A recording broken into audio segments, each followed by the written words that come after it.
This is a special city council meeting agenda. Notice is hereby given that the above call meeting of the governing body of the city of Balcones Heights, Texas will be held on Monday, June 10th at 6 p.m. in the Justice Center, located at 3300 Hillcrest Drive, Balcones Heights, Texas 78201, to consider and act upon any lawful subject which may come before said meeting, including, among others, the following items to be discussed and acted upon. We're going to call to order and recording of a quorum. So we can just do it by hand or however you guys, we'll go ahead and just do it. So Johnny Rodriguez, I'm here. Jack Burton, present. David Sellers, present. Great. Juan Licea. Here. Mr. Mark Sines. Here. Miguel Valverde. Here. Perfect. So we're going to do the invocation and pledges of allegiance. For the recording of quorum, we have a full quorum here at the meeting. So we're going to do invocation and pledges of allegiance to the USA and Texas flag. Who would like to do the honor? Any council member? I'll do it if you like. Mayor Pro Tem, would you like to?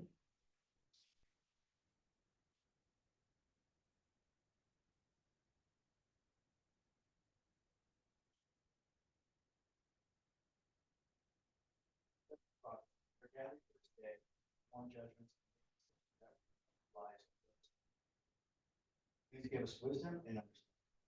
Guide our decisions, may they be fair, just, and. Amen. To the flag of the United States of America and to the republic on which it stands, one nation, under God, indivisible, with liberty and justice for all. Honor the Texas flag. Pledge allegiance to the Texas. State under God, one indivisible. Thank you, Mayor Pro Tem Sines. Appreciate it. Thank you, sir. Okay, so we're going to have a public comment period. At this time, persons who have submitted comments in writing prior to the meeting will have these comments read out loud and entered into the record. During the citizens to be heard section, no council discussion and or action may take place except to place it on a future agenda so that it may be considered. Do we have any public comment? No, there were not. None, okay. All right, so then we'll move on now to the next item, which is business items. Item number 1. Okay. Well, we're not closing it. We're still moving forward, yeah. We're not close, so we just move right along. So the business items number 1, budget workshop for the fiscal year beginning October 1st, 2024 and ending September 30th, 2025. So first of all, I'd like to say that this budget workshop for the meeting was basically in line with our last May 20th, 2024 meeting that we had, in which we're taking a proactive approach to reviewing the budget and expenses and any foreseeable or unforeseeable items that might affect on future budgeting expenses of revenue sources as well. Also and stimulate my colleagues to think outside the box in some of these things that we're going to try to focus on to bring more revenue into our community. I would like to commend each and every one of the council members that took the time out of your busy schedule to attend this special council meeting. So thank you very much. To our employees, I would like to address any concerns you may have regarding this and future meeting. This is not something we are as a governing body take lightly. However, hard decisions need to be made, and I would be remiss in not saying that it does no good to play the blame game on anyone. And as my wise uncle used to say, let's not worry about the blood type. Let's just stop the bleeding. And that's what we're going to try to do. And so currently we operate on a $10.5 million budget. Our taxes bring in about a little over half of that, which is $5 million and change. And so what I want to do is I want you guys to come up with some ideas, think about some of the things that we would like to look at. What I did was I had a printout made of each and every salary employee of the city of Balcones Heights. So has everyone had an opportunity to review that? Does anyone have any questions pertaining to those salaries and how they operate with our budget? Okay, Councilman Burton, you'd like to be recognized? Well, let you finish. I'm done. Go ahead.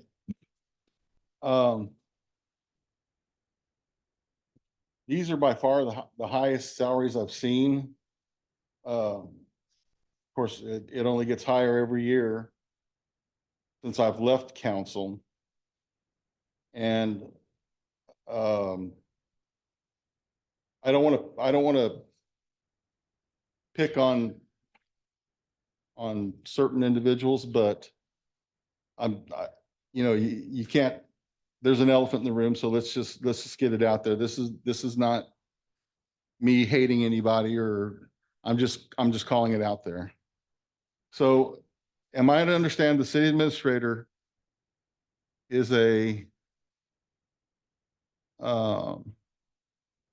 was it a grade 1 or grade 30? Would step 71, step 1, okay. And with a base salary of $189,000,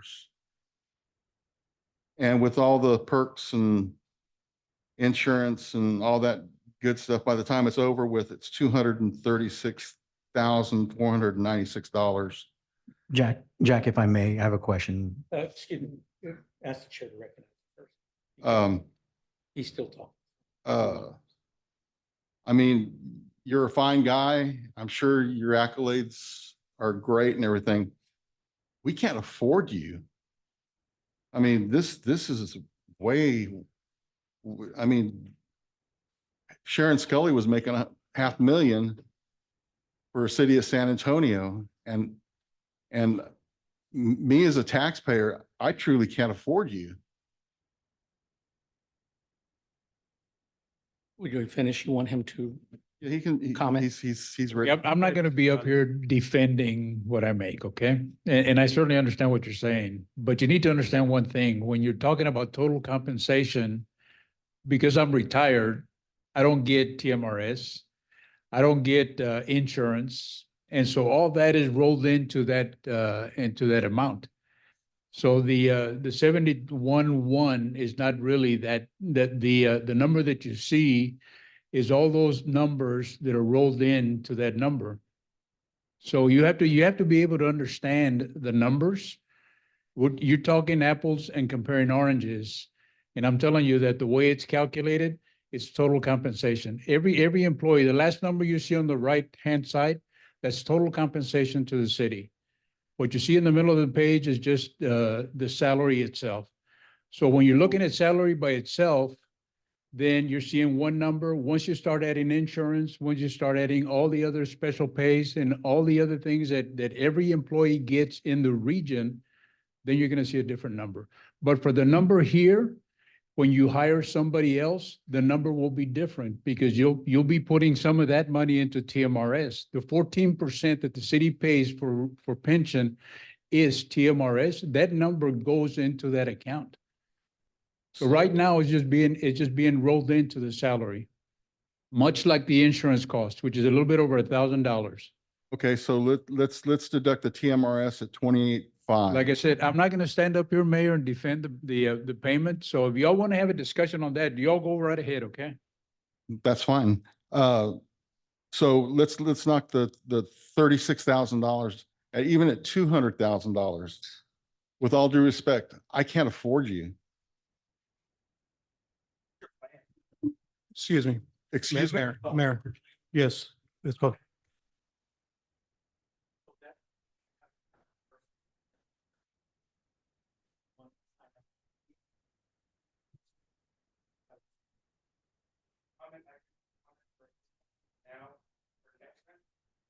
You can, if it's on the agenda, discuss, but if it's not, you can still open citizens to be heard. You can speak. I'm just curious who the gentleman is in the back. Are you a resident? Yes, sir. Okay. I'll yield back to you on this part of it. I think So Mayor, yes.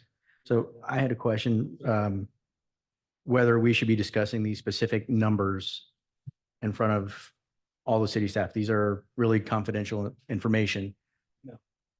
It's public review because public needs to know, the taxpayers especially, we can know where you're spending your dollars. We do in our home office, particular sale. So we have to know where our tax brought to. Because a lot of people don't know. But let me let you finish, Mr. Tyler. Well, the question I had was with regards to other city staff. Yes, and so it is, and you can check that our city. Yes, sir. Salaries of city employees is public information. Thank you.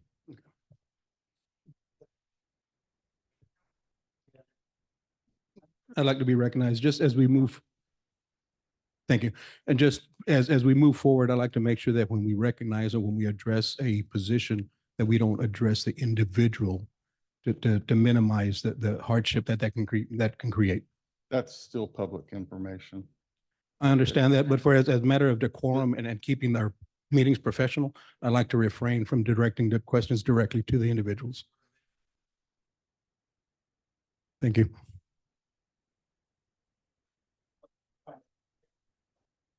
I just want to make one point of clarification, and that is that all these salaries that you see are every 3 years, we do a market study, and every city does that and participates. Don't shake your head, sir. Just listen. And the thing is that if you want to be competitive in the region for staffing, you need to do that. You don't have a choice but to do that. And so that's the only way you attract folks to this organization and every other organization. And that's just as an FYI. So these aren't numbers that are created, grabbing numbers out of the air. These are numbers that are actually, we do studies, city has done studies all throughout its history to be able to achieve this. So to your point, when you were here, they were doing it. And those numbers were much, much lower. That has changed completely.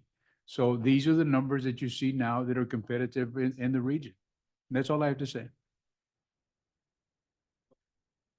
I will say that when I was on city council, and I will refrain from using the names, the lady that was our city administrator was making $96,000.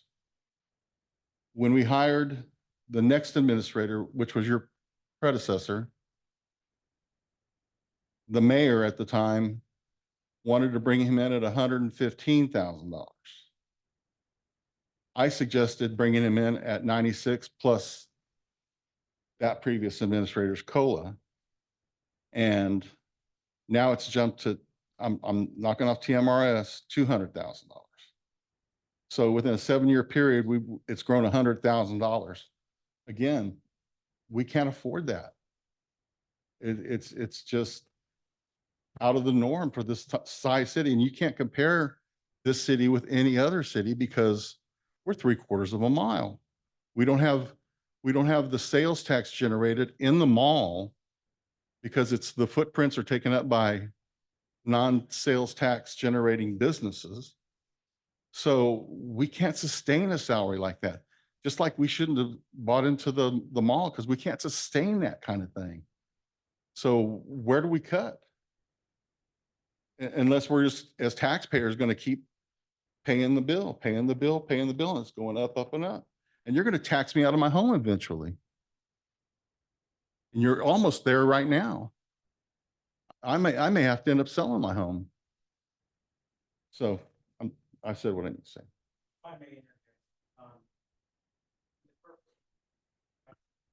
Mayor, um, your mic is not on. much. The purpose that I see the Councilman Lysia making the point of, let's not personalize the name. I can see that point, and I agree that it may be better that we don't, but if you feel like you need to, you can. It's within your privy to do so. He's just making a suggestion that maybe not make it personal so that the employees don't feel personal, and they know it's directed at them, so it's no biggie. What I would like to say is that, you see, the mentality that we've had, and this is something that I have always studied and looked at very carefully, is that when you have a city, and I concur with my colleague, Mr. Burton, Councilman Burton, is that when you have a city this small, it's a unique city. It's very small. There aren't very many cities like ours. And, we're in a 0.7 square mile radius. We have limited sales tax revenue that comes in. Then we have situations that occur that sometimes are beyond our control, and that's why I mentioned earlier. And there should always be a safety net placed out there. Justification for salaries because surveys tell you that you should pay a certain individual that amount. It's not within the privy of the person that's presenting it. It's within the privy of this council to look at it carefully. And I would suggest that you look at it as a taxpayer because you live here as well. And sometimes you want and a person would like to please their staff and their employees, and they go along knowing full well that it is detrimental to our budget. And I was, Mr. Perales, this is not personal against you, sir. We've had our talks and I'm glad that you and I are seeing things together and working together mutually in collaboration. So it's nothing personal, but I was a little gassed and I was a little bit taken aback when I saw that number. I was like, oh my God. Who in there, well, again, no blame, Jane, no blame to anyone, but it's just not logical to be for a city this size to be spending, and it is the bottom line for us. Nothing personal against you, but at 189,093 for a base salary, and then you receive, or the position receives an extra $3,100 for speaking Spanish. In this case, I would assume, because you're bilingual. Then you have a total gross salary of $192,193. Then you got Social Security, $14,703. Then you do have TMRS contributions of $28,500. And then you got workers' compensation at $1,100. So you have a total of city contributions of $44,303. And we're not picking on just your job or centralizing on your job. We're just using it as an illustration because it is the highest paying job in the city. I have no doubt you're competent. I have no doubt that you have the skills and you're probably worth every penny of it. But because you're worth every penny of it, the proactive measure back then was not taken to see if our budget would be able to sustain something like that. And considering all of the things that we had in the city going on now that was unforeseeable, we got the surprise package. And all of a sudden, when this mall issue comes up and a bunch of other stuff with the cameras, it's an oh, aha moment. Oh my God, and now we're short to a certain extent. We're not broke. And we have those 5 months so that we talked about in reserves, but that'll go pretty fast, very quickly, once things start taking a turn in a worse direction. And so the purpose of this meeting is to avoid that. We're not here, as I mentioned before, to pick on anyone. We're here to examine the numbers, look at it very competently, and then make a competent decision as to what's the best course of action to take for our city in the current situation that we're in. Mr. Messick? Yes, sir. Regarding the language and other pay for Mr. Perales, that $3,000 is a vehicle allowance. not Oh, it for- is, okay. For speaking Spanish. I'm sorry. Additionally, the TMRS is put on there, but he's not. Because it paying was TM listed as language and other, excuse me, I'm sorry. Yes, sir. Yeah. no Yeah, go ahead, sir. And the TMRS contribution is really an ICMA, but there's no column for that. Yeah. So he's not paying TMRS. Also, let me address salary surveys for a second, if I might. Every year I'm doing salary surveys. Every 3 years we have to do so because of the agreement that we have with the Police Officers Association. Balcones Heights is always at the bottom of the market. We are not in the middle anywhere. We are not leading all the other cities in any payroll. Now, I know we look at a big number and it's easy to say, well, I wouldn't pay for that. Look at another number and why is that number? The numbers are what they are and it bears the market. The bigger problem that we have is an overall payroll problem. We have too many people in the payroll. And so trying to nickel and dime saving 50,000 here is not going to go anywhere towards the $900,000 hole that we're looking at. So if I could, I'd like to move everybody back to the big picture. Thank you. Okay, and so for us, it is the big picture, Mr. Messick, because unfortunately, what you tell us, and I've heard before in the past how you've addressed the council on the financials during the budget workshops. That is good and fine and dandy language for a city that can afford that particular number. We can't do that here. We cannot afford it. It's the same thing as the collective bargaining agreement. It's unsustainable because of the fact that our budget only brings in so much revenue. And so that's why I'm working so hard with you and everyone here to try and come up with some collective ideas as to how we can balance that out. Work on a mutually collaborative project together to bring in that revenue so we can offset it. And we don't have to look at, what I refer to as cutting of the fat. And so we have to do that because although you recommend it from your perspective, your profession tells you these things, you have to look at it from a different perspective of the size of city that we are. We've only got 300 residents here, roughly. The rest are, how much? No, residents. I'm talking about homeowners, right under 300. And then we have the rest that are all apartments, which the property tax pays that, but we're not generating any further revenues. And in discussions with Mr. Perales, he has indicated the future is bleak because of the stagnant revenues that we're looking and the stagnant property values. And, so we're looking at a very serious picture. And so all I'm doing is saying, guys, let's take proactive measures now. Let's not wait till it hits us. Let's take proactive measures. Let's come out and see if we can think outside the box to come up with ideas to address these things. And so I'm trying to stimulate that by having this meeting. That was my whole purpose.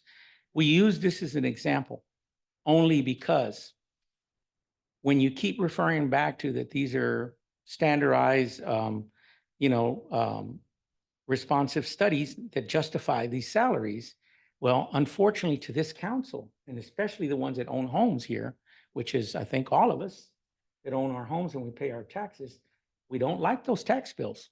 It's easy for you because you're on the other end of that spectrum. You're in the recipient of those funds. So it's easy for you to continuously say, yeah, we need more money. Our employees need more money. We can't sustain it. If we keep going in the path that we're going to get taken over by San Antonio eventually. And that is the conversation that Mr. Perales and I had, and it was stunning to hear those things. And so we have to be very careful how we manage our city. So this new council, I think, fully understands it's a different perspective, a different approach that we're doing from the past administration. And I don't, like I say, want to lay blame to anyone in general. We're past that point. We're like, what do we do now? And so we just want you to understand our view. And like Mr. Perales, when Jack, shaking his head and everything, it's because he doesn't agree. And so it's very hard. And that's why I wanted to make sure I control the meeting to where there's no contentious attitudes here. We're all trying to do the same thing. We're all trying to help our city. We're all trying to help our employees. We want to make sure that we sustain them with good jobs. But to the extent of where we overextend ourselves, which we have already, is detrimental. And so we have to be careful. It's just common sense. And so when we're paying 100, let's just say it's not the 200,000. When we're paying 189,000.93 for a 0.7 square mile radius, we're paying for a finance, which is your job, 102,066. I mean, you start combining all these salaries, and that's why I wanted y'all to see it, so that you can crunch some numbers and look at them and go, oh my gosh, why are we paying so much? When I was the mayor back in 2000, we were operating on a $2 million budget, roughly. We're at 10 million right now. And so we've almost tripled. And that was with that super target that was brought in and the heart hospital and all that. But what we need to get in the habit of doing is not just because we have all this money, we need to spend it. We need to reserve and just maybe spend half or 3/4 of it and put the other quarter away for that rainy day that we need, not just on reserves, but for unexpected issues that turn up that we're not in our control. And so salaries is one of the biggest ones that we're looking at. And so we need to take a harder look at that. And I basically encourage my council members that are on the council to do that, because I think the citizens are really paying attention to this now. And they're really looking at it because it's hitting their pocketbook. That's why I got involved to run, because it was hitting my pocketbook. When I saw the increase on the taxes for my home, it stimulated me to get involved, because there's no other way that you can do anything about it. If you can't convince your colleagues, then you have to run, get involved in the process, and hopefully you can make a change. And that's what I did. So let's move on from here. And I think we've all been able, to, unless you have anything else to say, Mr. Messick. Okay, so does anyone in the council have any other input regarding what we just talked about? Councilman Lysia? Yeah, Okay. just real point. I know you mentioned the safety net that was included, and like you said, it fell out, but there was a safety net that was already in place. So the decisions that were not made just because they were made. We studied our finances, we studied our budget, we saw what we had, and that's how we moved forward. So none of this was done just because we had the money. Everything was studied and we studied it to the best that we could. Yes, sir. Thank you. Let me ask you, since we're still dialoguing, are you feel justified that 189,093 total said 236, not 496 is justified for city our size? That is a salary, that we pay to get the services that were being provided. And to be able to keep up with the economy and keep up with what we had, so what was available at the time. But you felt justified that it was balanced to the amount of revenues we have and. the That is size we are? that is what we had available to us at the time.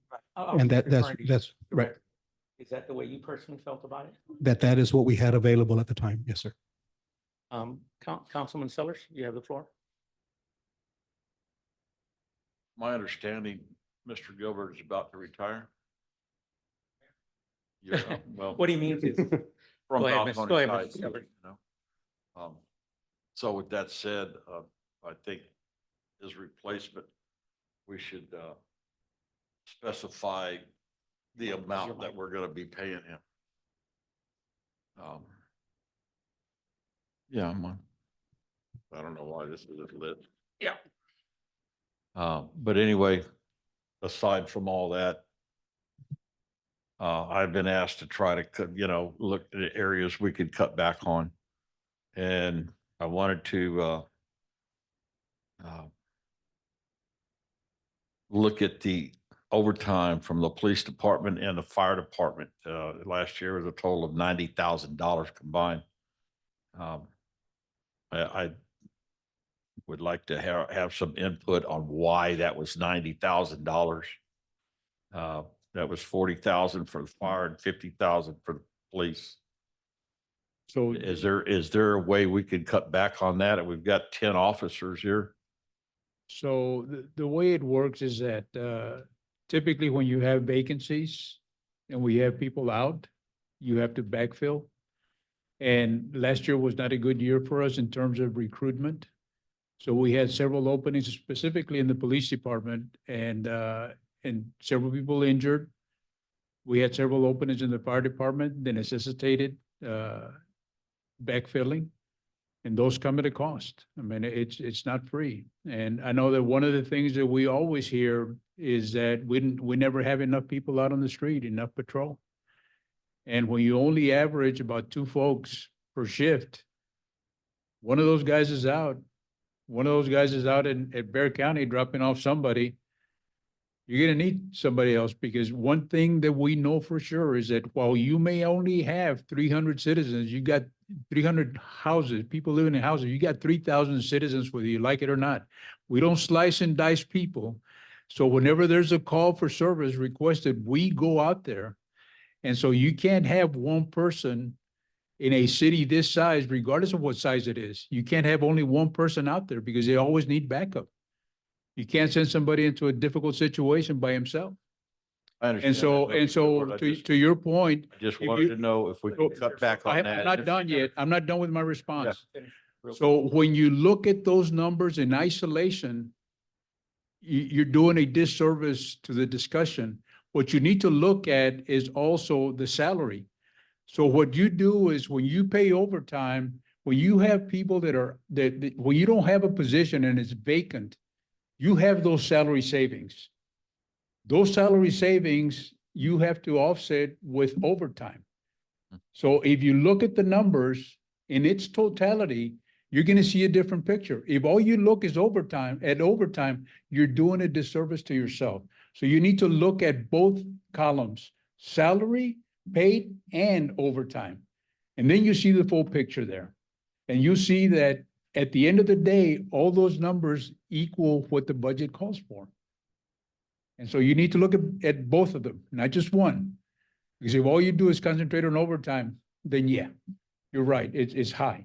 But you gotta look at the other side too. Yeah. For the salary savings I exists. totally understand you, Mr. Gilbert. Okay, okay. All right, and while you're there, I noticed we have $43,000 in part-time fleet maintenance when we just purchased 4 new vehicles. Can you answer that question? Okay, you answered it yourself. We just purchased Yeah. 4 new vehicles. Yeah, you just purchased 4 vehicles, but we still have $43,000 in fleet maintenance. In the budget, right. So you're looking at fleet maintenance for both police and fire. Okay, so you have an aging equipment in the fire department. Oh, well, I've got a $65,000 truck outside that I haven't spent $4,000 on in the last 6 years. I don't understand where this $43,000 comes in. Is this the discussion you want to have right now? I mean, look, we're looking, so. No, we're part of talking this- about cutting back on money, and this is one of the areas that's in question right now. If your choice is not to fix anything, we can just park them. I mean, that's your choice. Discussion, if I may interrupt, Mr. Perales. We're not trying to be contentious, it's like, but it is in. the- Well, you're succeeding, you're succeeding, But. you're succeeding. So to your response, sir, is that if you don't want us to fix the vehicles. Mr. we can just Perales, park I'm them. asking for an Excuse me. explanation. Let me That's call all I order. asked for. Order. Mr. Perales, you're talking over me. I was trying to make a point to you. So what I was saying is it doesn't help any to get in this kind of debate. This is not what we're here for. We're just trying to ask questions. There's no need to get offensive, no need to get defensive. We're just trying to have a conversation. That's it. And so he is a councilman, sir. You are a city administrator. You have to listen to him, regardless how contentious it may be on his behalf. He is an elected official. So unfortunately, those are just the rules of this game. As elected officials, now he's not disrespecting you in any way whatsoever. I haven't heard him say anything that is disrespectful to you. And if Excuse I me, may, Mr. Let's say you haven't been recognized. that's fine. Go ahead. Okay. Mr. Perales, go ahead. So what I'm referring to is he hasn't said anything contentious to you. Understood, He's trying to just bring out his. concerns. understood. Okay, so please just Johnny, conduct if I yourself may. under that. Yes, sir, Councilman Sellers, go ahead. If I may, Mr. Gilbert, I have this right here. It says $43,000. And I have the budget, financial report for 24, where it lists repairs done on vehicles. And nowhere in this entire report does it add up to $43,000.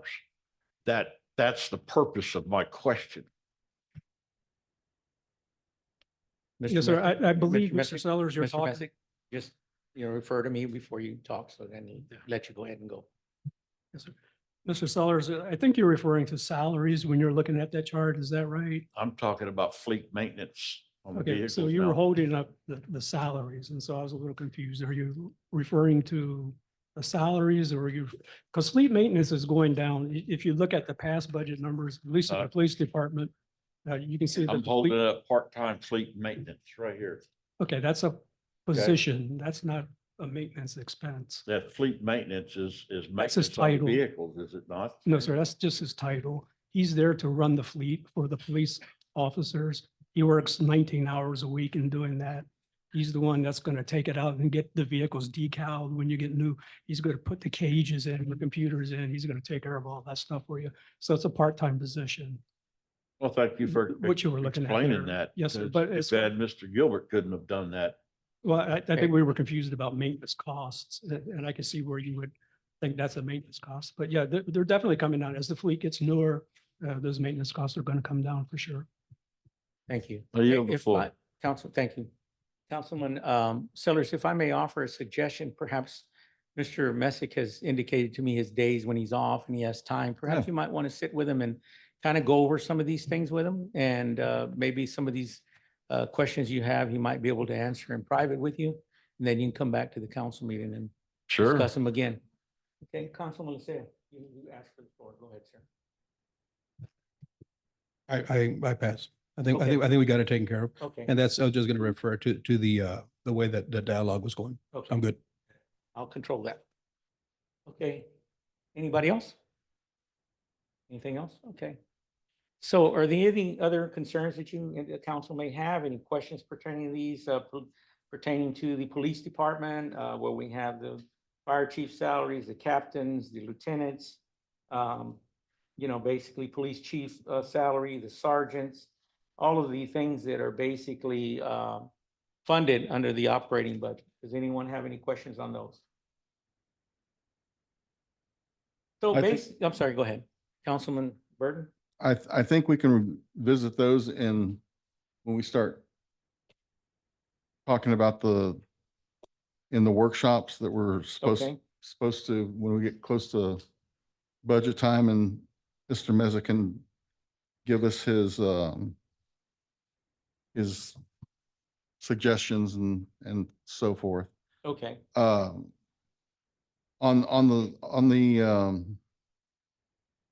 On the positions here, while we're still talking positions, what other positions are leaving Balcones?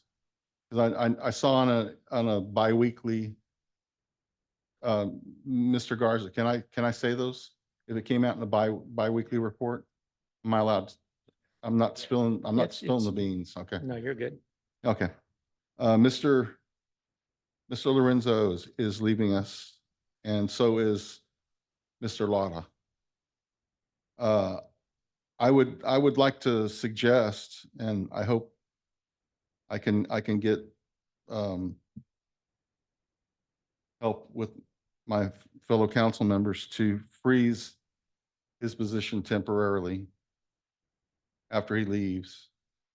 And let's see if, when we're going out for bids on your position, that maybe we can find a administrator with EDC background in there and kill two birds with one stone.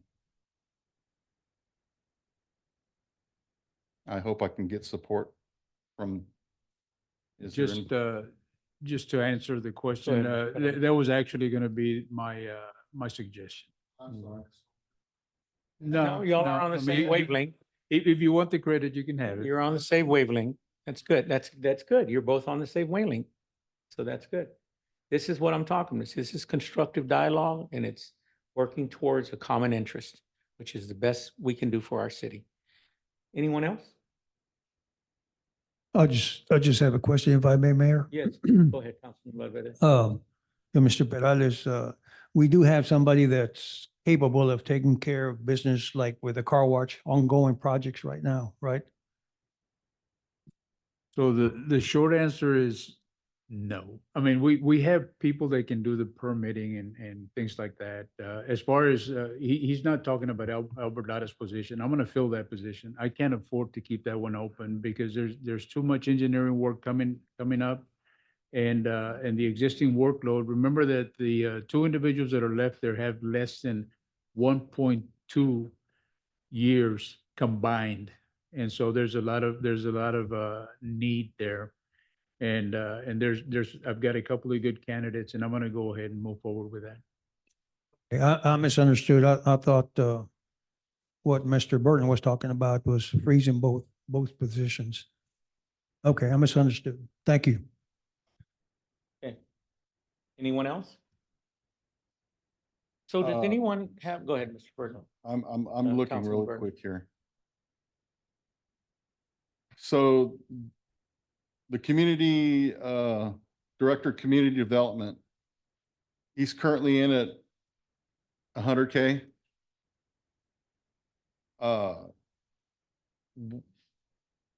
Can I ask what he's going to bring this individual in at? It's step one. They all come in at step one. And that's 100,000? Yeah. Is that signed, sealed, delivered? Is that final, or can we? That's what was advertised. Can That's what was the city advertised. council? City council can do anything it wants. You're the governing body. So if you want to reverse Mr. Peralta's decision, you can do it. Well- No, not tonight. No. Of course not. I'm just telling them what the governing body can do. Yeah, no, it has to be on the agenda for discussion But and action. I think we should take a serious look at that too. Okay? Make your notes on it and put your bullet point to it. Does anyone in the council have any ideas of how we can track more revenue? Just I put one on. Before we jump into that, I'd like to. Oh, sure. Go ahead, piggyback on Councilman Mr. Lysia. Burton. Go ahead. Mr. Burton, just, do you have a general idea what you think the salary should be for that position? What you would be looking for? Right. I can't compare apples to oranges when I was on council because, you know, you get your COLAs and all that stuff. Right. I did not, I've not come up while I was not on council and said, Mr. Messick, can I have Right. a salary study?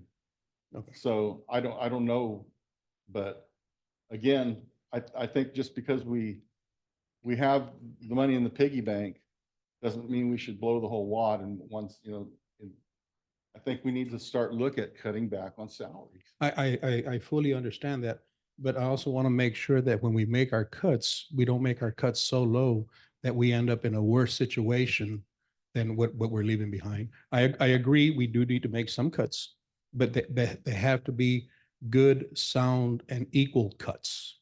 I just don't want to make sure that we go from one spectrum to the other and then put ourselves in a bad situation. Then who's the arbitrator of what's sound? And that's why we're going to have the discussion. That's why I wanted to get an idea what you were looking for so we can know and start the dialogue and yes, no, maybe so, and see which way we're going to go with it. I can tell you below 100,000. What's that? I can tell you below 100,000. And that's fine. I don't think he disagrees with that. I Mhm. think basically he's looking for a medium, but you'll have enough time to do your research for the next meeting on the 24th, and you can come prepared at that point on positions and do your own research, do your own study, but don't go off these surveys or even what Mr. Messick recommends. And no offense to you, but you don't have to go by that. Remember where you live, what kind of money we have in our budget, what kind of lack of revenues we have. We have to keep those in consideration as we're moving forward, not what the standardized recommendations are. We have to go outside of that and think differently because of the fact that we are where we are. And so if anyone can, I would suggest that you put your collective minds together and come up with new ideas for revenue sources. That is where we really need. And I had a very, very constructive meeting with the owners of the mall. And I'll brief you in the next meeting on that, but just briefly, it was positive, it was collaborative, and there was idea-based a meeting. So they have some interesting things that they want to present to you. And I asked them to come meet you in person here and possibly do a PowerPoint of some sort. And we'll lay the groundwork for that. But they do realize that they have somebody there that understands their perspective and what we're moving for. And then we're going to try to come up with new revenue sources. That's what the most important thing is, those revenues. And I think we all agree on that, correct? Correct? We all agree on that, that we need to bring in more revenue into our city? Yeah. So I think once we do that, it'll smooth things a lot much more, it'll make things easier for us. So again, if no one has anything else on this comment on the workshop. I this do, is- Mayor. Oh, go ahead, Councilman So I Sines. was waiting for a No, break. please, go right ahead. I know you don't put much stock in the salary surveys that Mr. Messick provides yearly and every 3 years. However, I think that would be a good basic Baseline. baseline for Mhm. us. I That agree. way, if Mr. Messick could provide that to the city council, we could see the justification for these salaries and do our research prior to the next meeting. Absolutely. It's another resource to just look Right. at That way we don't come and in consider. with So our own that's- personal I don't opinion have a problem with thinking, that. I don't you know, think anyone community else director does. should be $75,000. Okay. At least we have a baseline Yeah, a where the baseline we city's can- at, and then we can compare that with other cities. Yeah, left to hand, right hand. Okay, sounds very sound. Very good recommendation. So, Mr. Messick, go ahead. Thank you, Mayor. First off, I do not recommend salaries. I just put the information out there to the city administrator. Right. You all set that. The reason why we do the salary surveys is it's the baseline. Otherwise, we're sitting here, well, I think that number is too high. Well, you might think it's too low. So we're just pulling numbers out of the air or flipping a coin. With a salary survey, you can say, this is what the market is giving and go from there. And so you have to have a standard somewhere along the line, other than it's just my gut feeling or my opinion. You got to base it on fact. And that's the closest things that we have. That's why I recommended the council to do their studies, go and do their research. And then you compare it with these baseline numbers that he brings back. And you have 2 different sources or 3 different sources to look at to make an educated, decision. But I do have to respectfully disagree with you on the studies. It's fine when it's a different city. But because we are Balcones Heights, we're in a unique city that we are. And our situation is totally unique. So we have to deal with it differently than what we have been. And because it's bleeding us, it's bleeding our budget. And so I know the argument is you may get a less quality candidate, but you can also get a very good quality candidate. We also may want to look at internships into different positions, bring in interns from colleges. There are master or graduate students coming in. We've had that before, but we bring an internship into the city so that they learn, and they may turn out to be a good source for us as someone we can be looking at in a position. So internships are greatly valuable to be looking at. But again, all of these are just ideas, constructive dialogue we're making. I appreciate your input. And I think that with this type of dialogue that we have, we can move forward to a more collaborative effort. So note taken. Note taken on you. Anything else? Police Chief John O'Hara? Yes, come on up, please.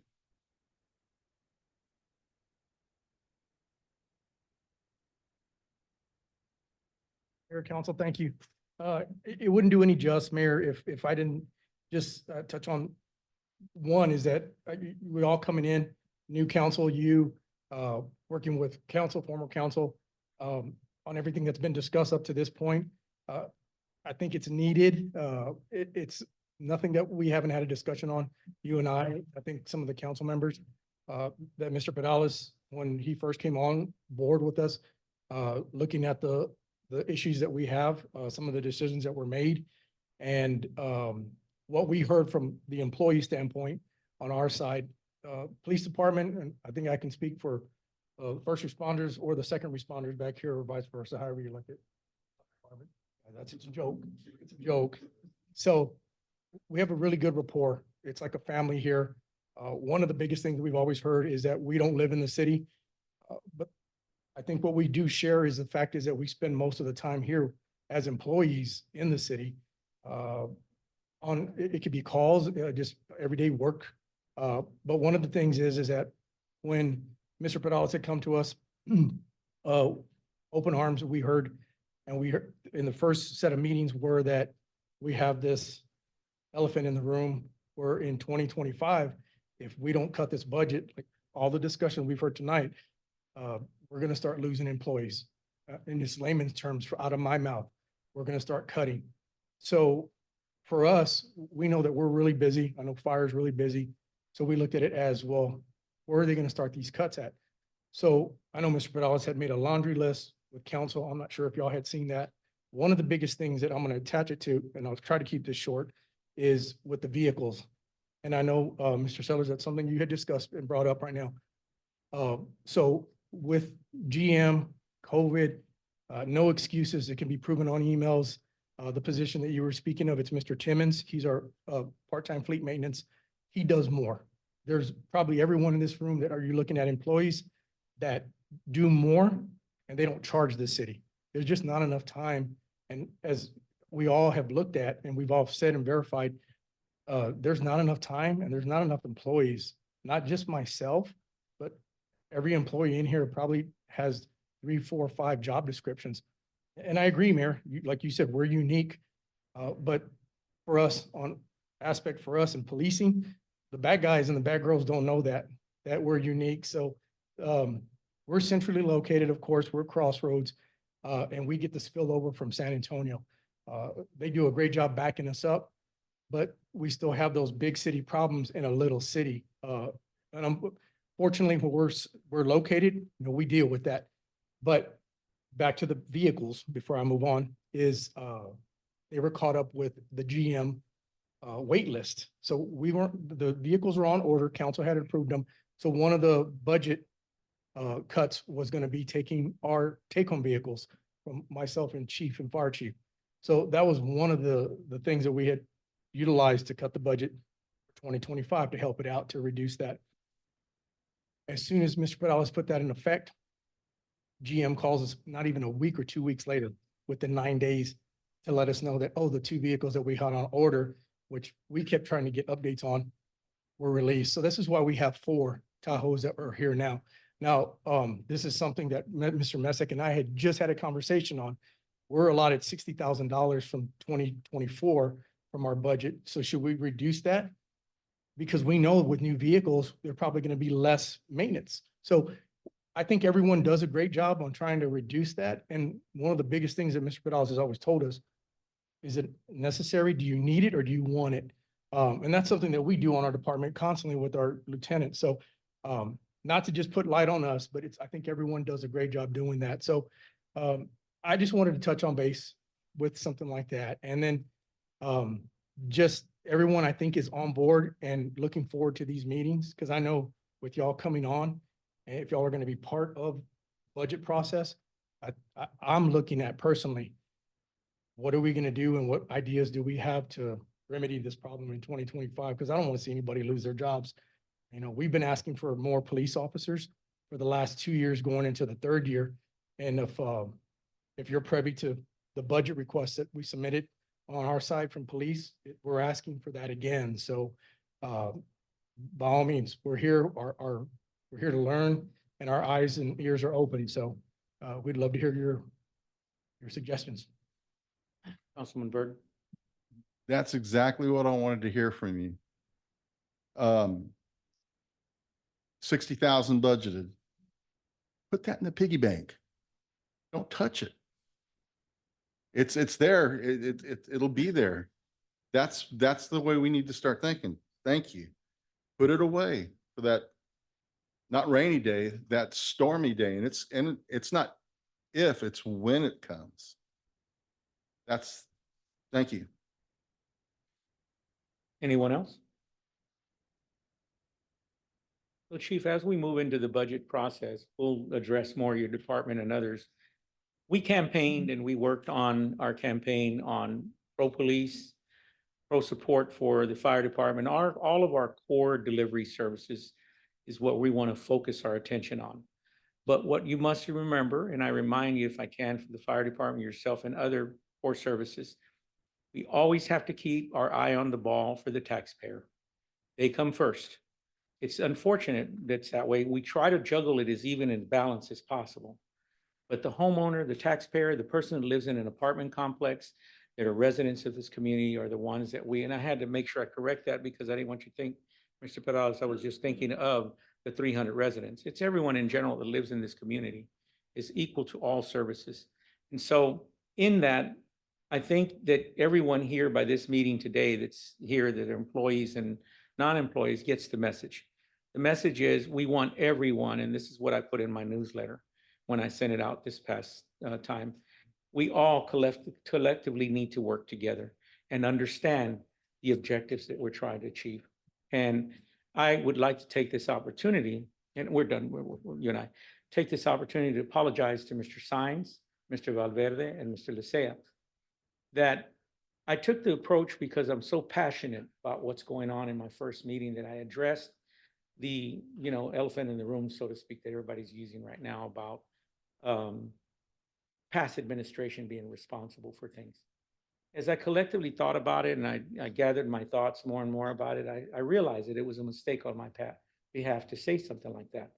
And so if you notice, I eliminated it into the newsletter when I conveyed the same message basically, but without pointing any fingers. And the reason for that is because I did take note of what you said and how you felt. So I owe each and every one of you an apology. And that's, a leader does that. A leader, when he recognizes he's wrong, he makes amends for it. And he says, yeah, I apologize. So that we can move forward. And then we understand that we're all working together for the same purpose. So again, if I offended any one of you by saying that, I owe you an apology. And I'm giving you that apology publicly, in just so much like I did publicly blame you for something. So I hope that we're all on the same page now and that we're working forward. And I look forward to a collaborative effort with all of us together. Okay. Thank, Yes, sir. Thank you. Comments, well taken and respected. And if I may, I'd like to go back to the last newsletter that to me had a couple of lines that were disturbing.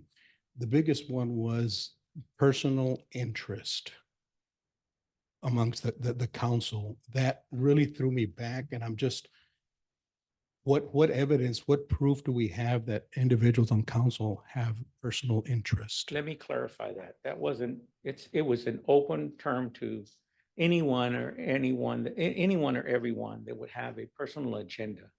And we have to put these things aside. In other words, if you don't like the fact that I won, obviously, you know. I'm just That saying, would be or point any of us, order. Okay. Go excuse ahead. me, or any of us that ran, and you didn't like the fact that we won. But, you know, and there's a concentrated effort. to- Mayor. My thought, Yes, like, in yes, a sir. point of order, I think we're point of- getting out of. Yeah, we're getting Okay. out of, Yeah, I know we're Good. going point of order. I didn't know if I wanted to address it correctly, but I guess ask me the question again. You took offense to the personal agenda. Right. Personal agendas. Well, we're point of yeah, order. I would, yeah, we're, We're the beyond the budget. budget. We Yeah, have to get back I to the budget agree. or the next item. So because he prompted, I had to. Good. So good point. Thank you. Thank you for keeping us on track. So that we'll discuss that maybe in another conversation. Okay. Point taken. Anything else, Mr. Burton? Yes, I either I fell asleep or I didn't hear. Mr. Palace, is there any other positions leaving the city that you're aware of? Retirements coming up within the year, Or resignations or anything? resignations?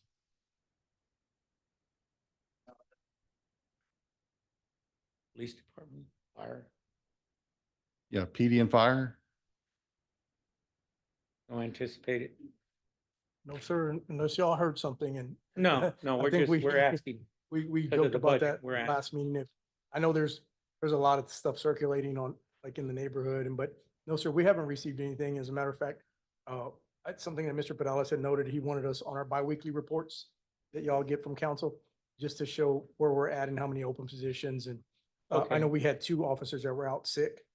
I think at the regular council meeting, Mr. Councilman Burton, we can address those issues in more depth, like any other concerns that we have at that meeting.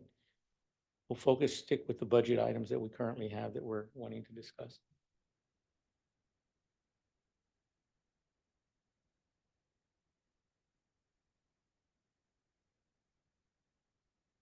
Can always come back to it. I was thinking on the park fund. I initiated that when I was on council. And I've made many calls to PD when I see people out down using our pavilion. And I asked, Delia used to supply a thing to dispatch so that they could answer if they let the PD know that they have goings on down at the park. And that was kind of 3-sided. It was to help with traffic in front of residents' mailboxes and driveways. It was to release the city from liability and help offset the electricity that they use sometimes if they put a bouncy castle down there or whatever. And, you know, there's like, you can't tell me that since that's been that we haven't built up a bigger revenue than $2,500. And part of that revenue buildup was a transfer from the general fund because the fund is bleeding money. A park fund is sort of like a library and a public swimming pool. It's never going to make money. The best we can hope for at a park is to really just break even. And so, and that's what it's doing. It's barely breaking even every year. We don't foresee it ever making. But the intention of that fund was not for maintenance, because their maintenance paid through other things. It's not made for any other things. It was supposed to be banked, just like I commended it. You're supposed to bank it so that, have you been down to the park? Yes, yeah. Have you gone to the bathrooms Yeah, they're in need of repair. and sidewalks? But I and will stuff? say, when you say bank, so when we bank money into general fund, you were talking about maintenance costs. Well, at the end of the year, all these revenues and expenses, they get folded together and go away. you don't get to keep it in the expense account for next year. It goes into your fund balance. And then at the end of the year, after the audit, what we have over 3 months in the general fund gets swept into the capital fund so that we can buy police cars, fire engines, and what. Now in the park, yeah, it's not going anywhere but the park. But that just tells you if it's only 2,500 in all these years, there's not much being banked. But That's my but point. That's right. that's But it my- is staying in the park fund. That's my Yes. point, is that I call up here to the dispatch and I see people at the park that should have paid. When I had my election thing, I paid $20. Big deal, you know? I paid my part and I did it legally. People are down there, and while they're doing a code 100 or whatever you call it now, when they're doing the neighborhood drive-throughs, just stop in and say, hey, how y'all doing? Do y'all have a permit? Because evidently dispatch isn't getting it, and I think there should be more money in that fund. I haven't seen any improvements, and in fact, I'm surprised we haven't been sued from the sidewalks being, because I've tripped over the sidewalks going down and walking in there. It's a liability, and the tennis courts are a liability. And there should be more money in there from the amount of people I see using that pavilion. And so that's why I'm saying, put it in the piggy bank. I know your piggy bank idea is different from my piggy bank, but it should stay in a park fund where it banks and we have something and we can actually physically do something at the park. Like I suggested, a freebie, let's hit USAA. It's free to the city, solar lights, put them up on the poles so that the police can actually see in the park when they're patrolling, free electricity from God. I mean, and yeah, exactly. And All good points. And, If you can prepare those, Mr. Burton, for the next council meeting, we'll put it on the agenda and we'll I've discuss it. suggested it many times. Well, we'll take your action to, have the rest of the council look at it, examine it, see if that's something that is feasible.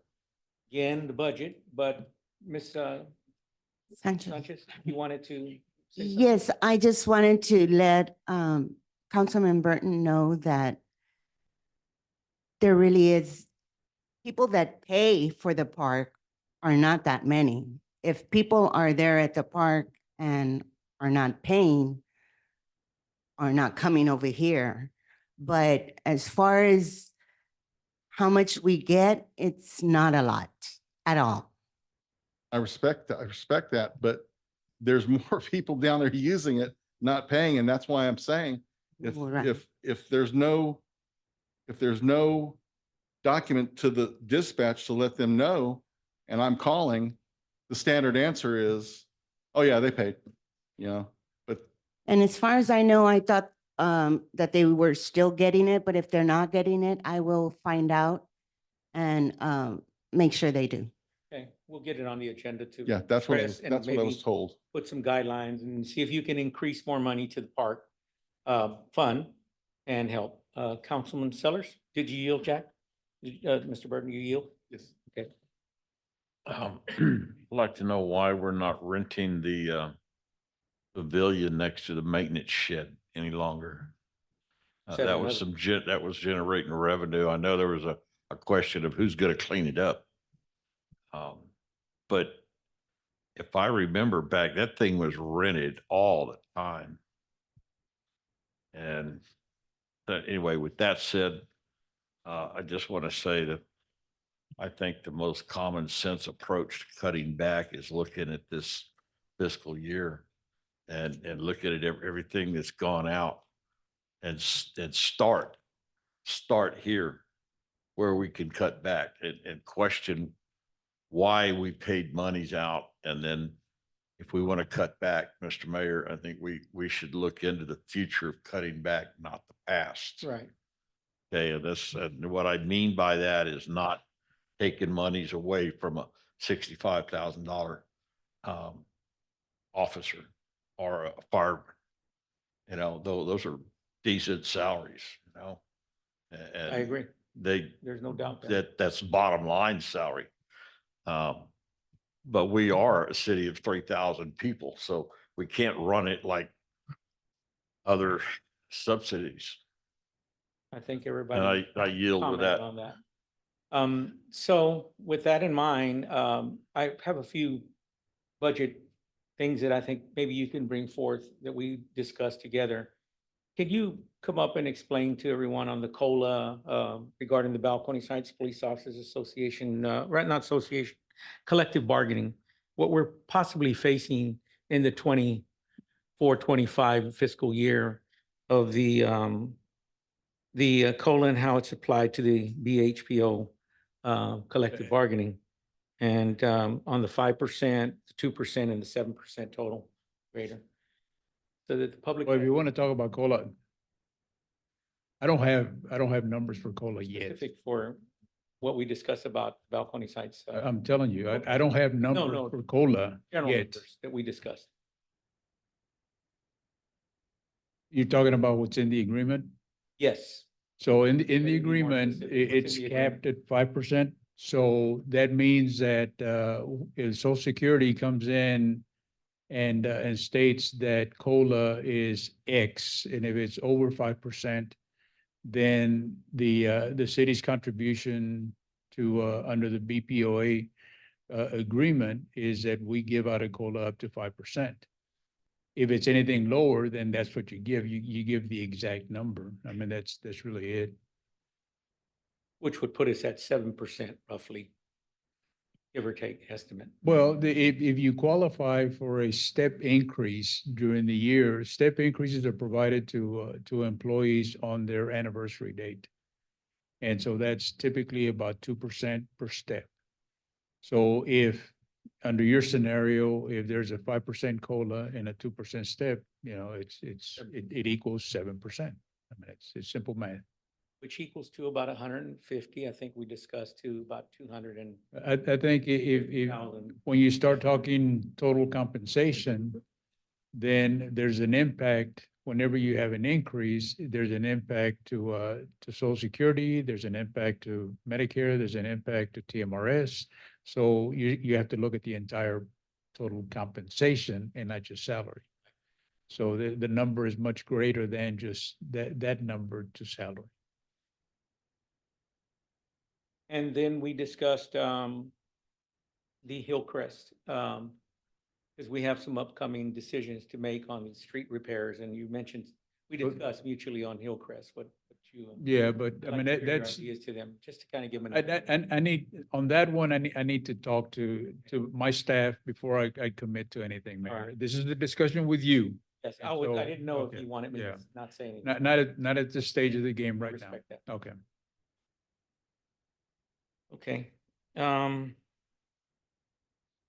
So in my research and everything that I discovered in researching the budget, one of our biggest costs that we have in the city here is insurance.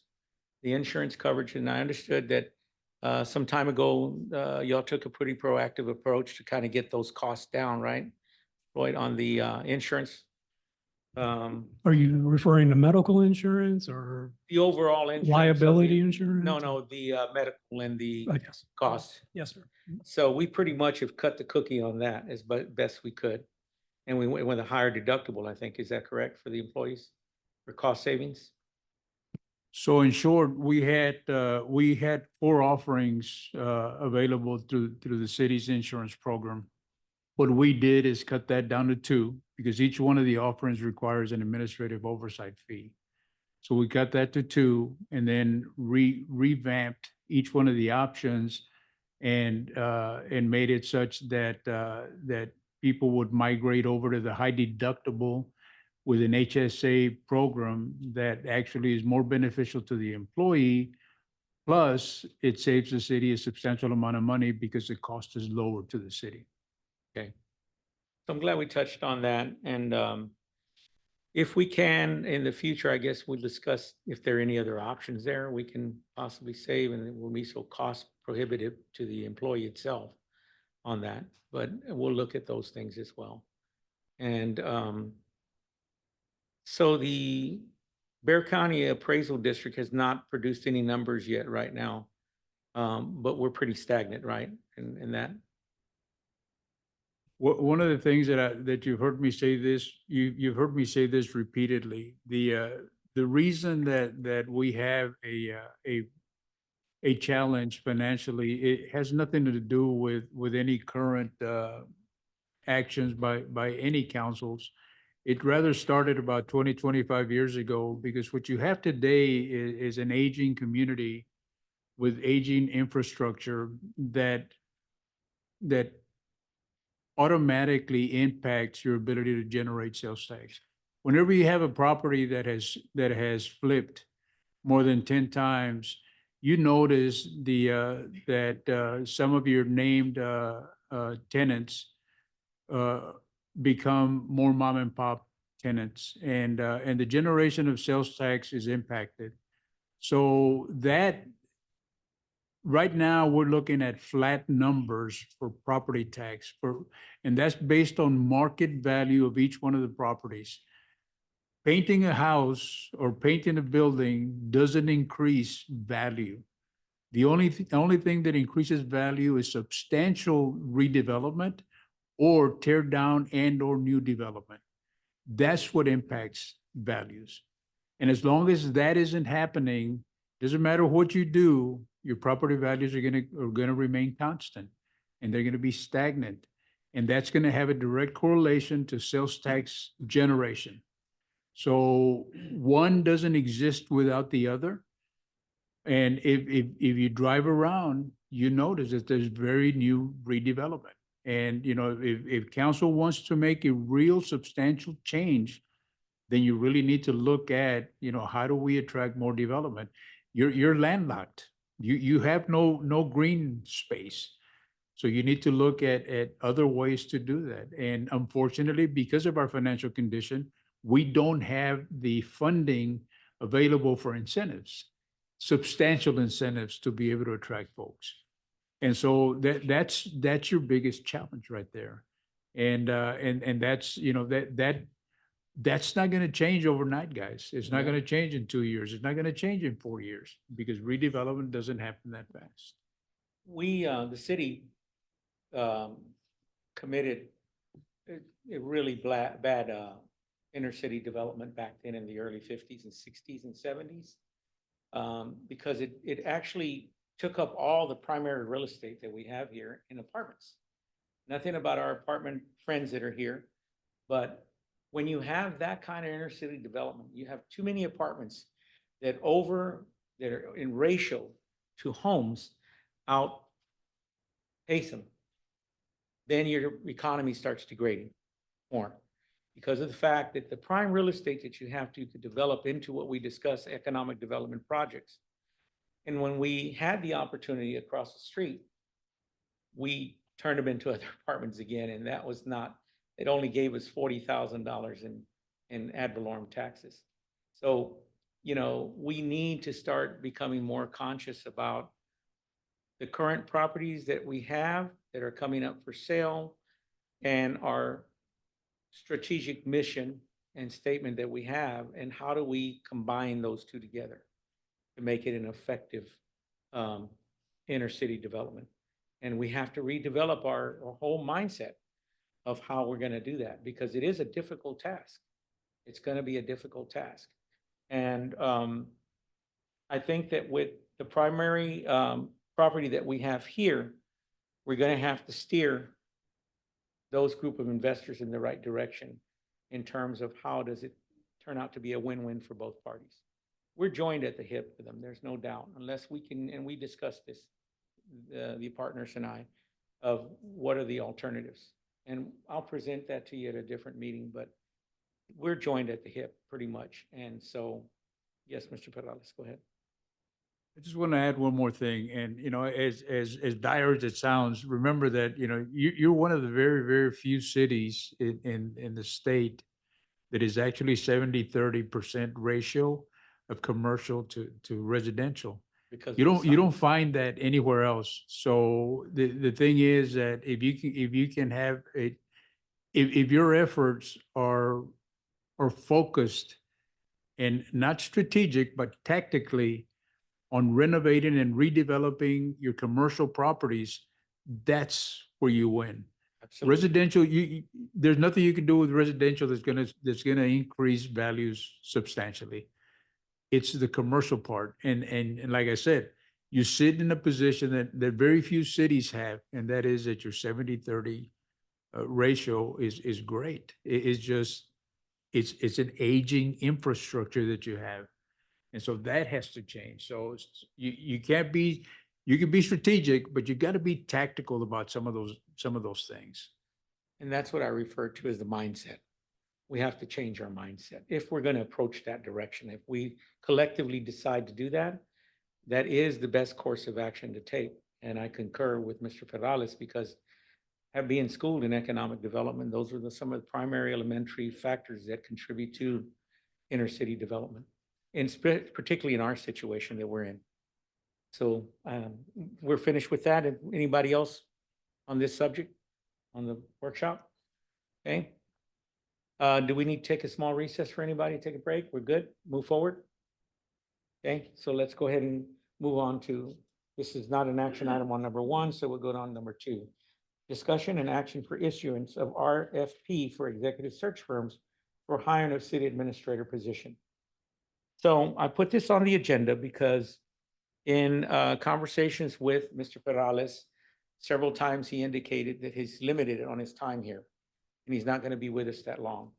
So rather than wait until the time comes and then you have to be, reacting instead of proactively being ahead of the game, I thought we would take a proactive approach and start the dialogue and discussion about this instead of waiting to the last minute to where he's gone and then we, oh, what?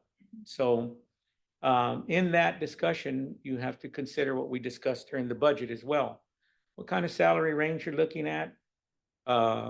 What type of city manager that you want? And I have a guideline which I can present through TML.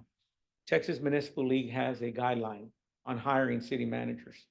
And one of the most key element that we need to do that we did not do in the last 2 hires, and I dare say we have to now make this a practice with every position that we fill in the city. It's incumbent upon us to do so as a responsible government. And that is a background check needs to be conducted, civil and criminal, on every single official. We had a situation that came up in the past that has cost us money. And as a result of that, we have to take a proactive approach to making sure that we vet our employees correctly and not just hire on resumes alone and qualifications, but we have to do it on a background check to make sure they're vetted properly so that when they're handling our finances, we at least have a more security of knowing that that individual has been properly vetted. So in the RFP, I would suggest that we do that. And we look at that very carefully, but in the process, what we're going to be doing is perhaps each one of y'all can write up a small little summary of what you think you would like to see in your next city manager or city administrator, excuse me, in terms of strengths. Mr. Burton, Councilman Burton mentioned that one of them would be to have an economic development experience. And I think Mr. Perales concurred. So both of y'all on the same wavelength, we get 2 for 1 on that. And we may not have to fill in that economic development position. And so it's not hard to find candidates that are out there. It does cost a little bit of money. You have to go through search firms to do that. And I've done the research already and did some preparations for that. And there are different type of search firms that you can go for. And I have names for you that I can share with you in the future so that you can decide which, when we send them out, they'll be replying to these and then we can field them. But that is the reasoning behind putting the RFP for the new city administrator. And I suggest we do that on any other positions that we have coming available that's within our purview to look at in departmental heads. It's imperative that we're able to review it, scrutinize each one's qualifications and determine that this is what the council feels comfortable on having as their next departmental head. With that in mind, any questions? Yes, Councilman Lysia, go ahead. We're looking for action today or just? No, just simply just discuss. There is It's consideration, but there is possible action, which means that you can give instructions right now and say, let's move forward with the RFP. Let's look for companies and let's find out how much they will cost us. Let's interview these potential headhunters, is basically what they're calling them. And let's find out what each one is charging to do so. I can tell you from my research, they can go anywhere from, $10,000 to $20,000, depending how deep the search is. And if you look at that cost factor based upon what kind of candidate you're gonna get, depending upon what salary range you're looking at, all the benefit packages you're looking at. And again, you're conscious about our budget, what we can afford, not what the studies tell us. You're going to get candidates. There are people out there that need jobs right now. You just have to field them very carefully to make sure they're qualified enough, they can handle the job. And so these firms, they do that for us. You can give them a certain number that you want to hire your next city administrator at. They have all these perimeters to work off of, and that's exactly what they'll find us. They'll field them for us. They'll do the background checks for us, all of that. It's a one-stop deal. And I've dealt with them before in the past, different ones, by experience in my other governmental experience. So it's highly suggested if you want to not be where some of your staff are doing the fielding of the applications and all that. This way, it's not biased. It's all subject to a third party that's looking at it, and they bring it to us, and then you look at it and make a decision which one person you want to go with collectively. And that's the best course of action as mayor that I'm recommending to you to do. Yes, I can provide them in the June 24th council meeting. So right now, all I need to know is just if you want to take action, someone make a motion or move for a motion that we move forward with exploring with the RFP entities to contact them and say, would you be interested? How much? Give us a price, how much you charge us. Then at the June 24th meeting, I can present it to all of you. Or prior to that, I'll present the information to Ms. Sanchez, and she can distribute it to all council members before your June 24th meeting. It's Mayor, just- yes. clarification, the direction to move forward would be on the 24th, you would provide the name of the firms, but And to it's- issue the RFP, define the city, the way I read the caption is you were going to issue an RFP to bring in a firm to help with the city administrator search. Right, but I'd like to give the council a choice on several RFP firms. Well, For RFP no, firms. the RFP, Excuse me, I'd like to bring different entities in so that they can have a selection of Right. each. no, but that's the purpose of the RFP. Right. The city issues the RFP and the firms respond to the RFP. Right, And then the council's able to evaluate Take- the responders of that right, RFP then take action to hire. based on the responses, correct? Based on the responses, and then we take action for them to go So, in. my recommendation is you not share the firms you've already looked at because they may not respond to the RFP. I haven't talked to them. I just Okay. got online and looked So at different firms. I guess is the recommendation is to go ahead and move forward with issuing the RFP. And that way you get the consulting firms to respond to that RFP.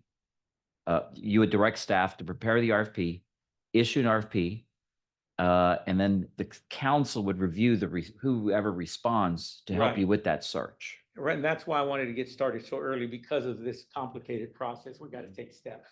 I just want you guys to be fully immersed and be informed so that you can make a proper educated decision on what firm, and then that firm then now starts looking for your candidate. So the language that we would be looking for is to put an RFP to select a firm that You- would be My recommendation is that the motion would be to authorize staff to move forward with issuing an RFP for an executive search firm for the hiring of a city administrator. So that because staff is the one that will issue the RFP, with consultation with the mayor and city administrator to issue that RFP, make sure it's published correctly, send out to the appropriate firms that have the experience, and then see who responds. I would recommend a minimum of 30 days for firms to be able to respond to the Correct. issuance of the RFP. we've got plenty of time because I think Mr. Perales is date is September 15th. So that's why we got 4 months. And so we have plenty of time, but we'll get started on it and get it taken care of so that we're one step ahead. Mayor. Councilman Sines? Yes. So- Mr. Lysia, Go you ahead. yield the floor. Okay, Councilman Sines. So what other options do we have besides an RFP? You're asking us to look at spending $10,000 to $20,000 that admittedly we do not have. We have it now that Mr. Nastasi's position is not going to be filled right now. So because we Well, have that vacancy, that money, To Councilman Burton's point, we should be saving that as much as we can.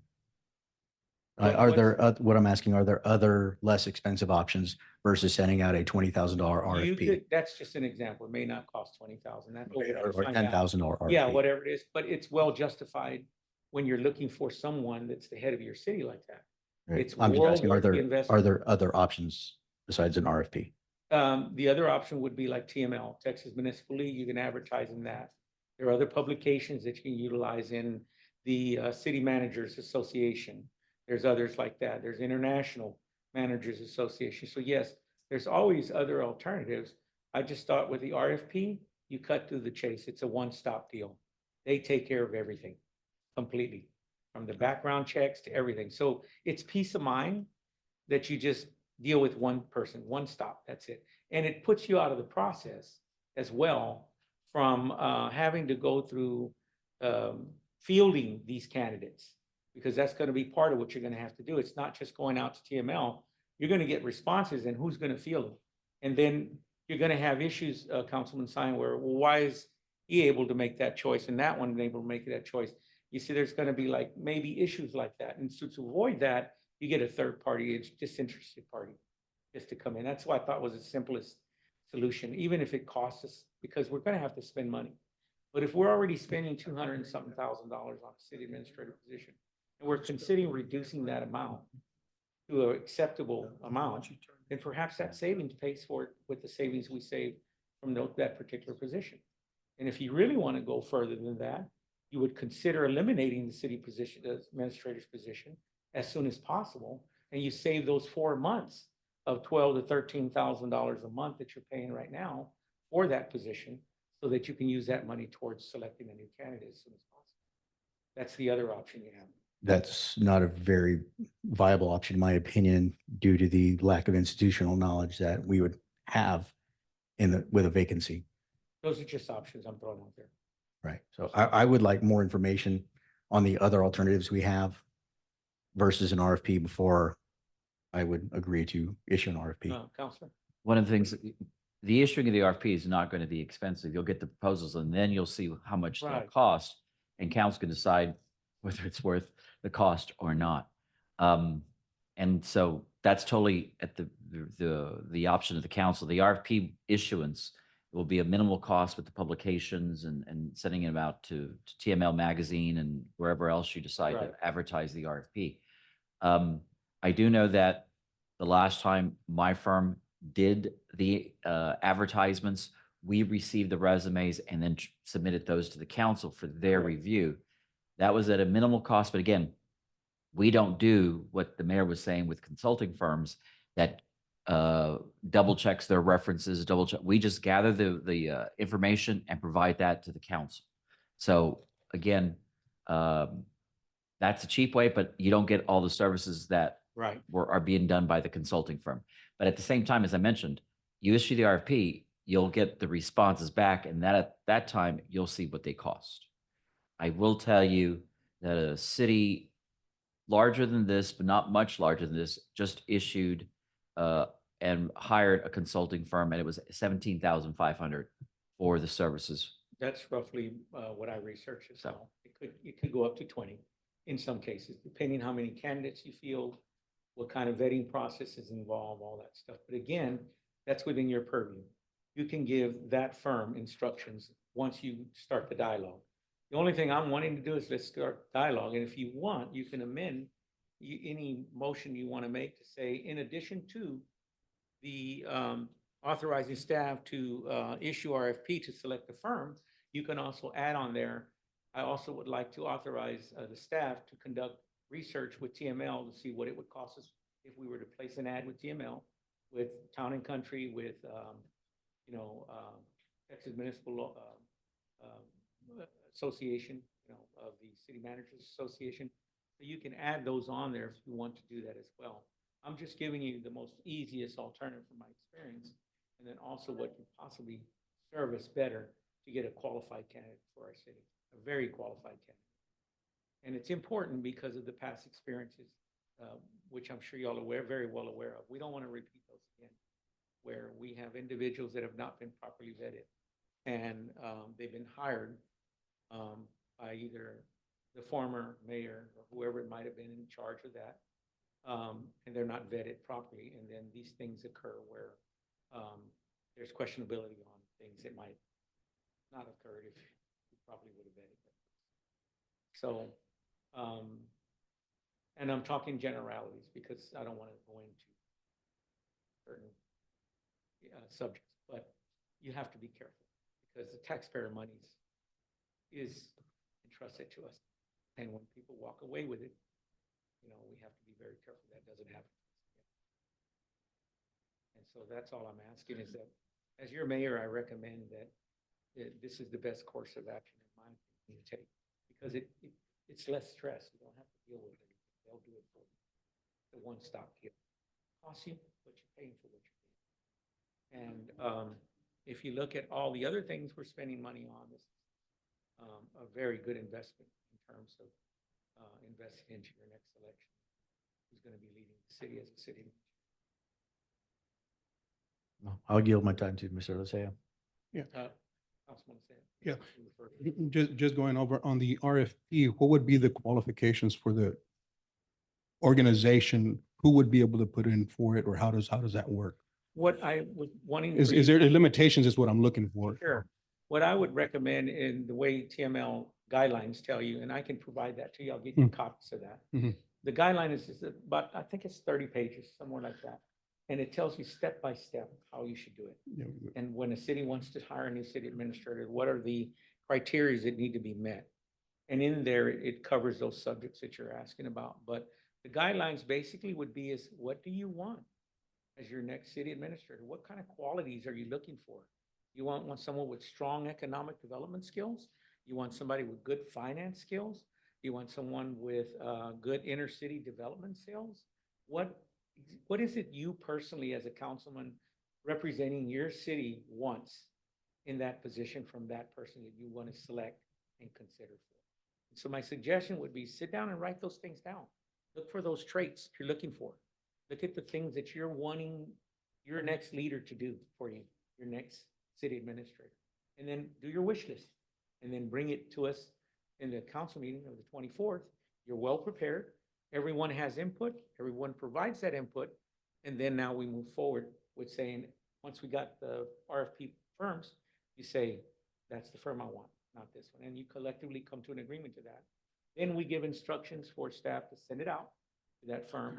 And then, because you'll already have numbers, you'll already know XYZ firm is charging 10,000, they're going to do this. B firm is going to do this, and they're going to charge you 10,000, 15,000, and they're going to do this extra stuff. And then you can negotiate with them. Yes, sir, Mr. Perales. Just a point of clarification, that's not really the way it works. Well, So- it's So just the a way, so simple just so example. everybody understands, the way Yeah. it works is that we put out an RFP for a They search respond. firm that's gonna do a search for a city manager. Once you select the search firm, then the search firm requests that information from you guys as to what you're looking for in a city manager. They put together a candidate profile, and then they start advertising and get you what you want. That's the way it works. Yes, I've the done same- many of these. So what you write down right now, don't bring it to 24th.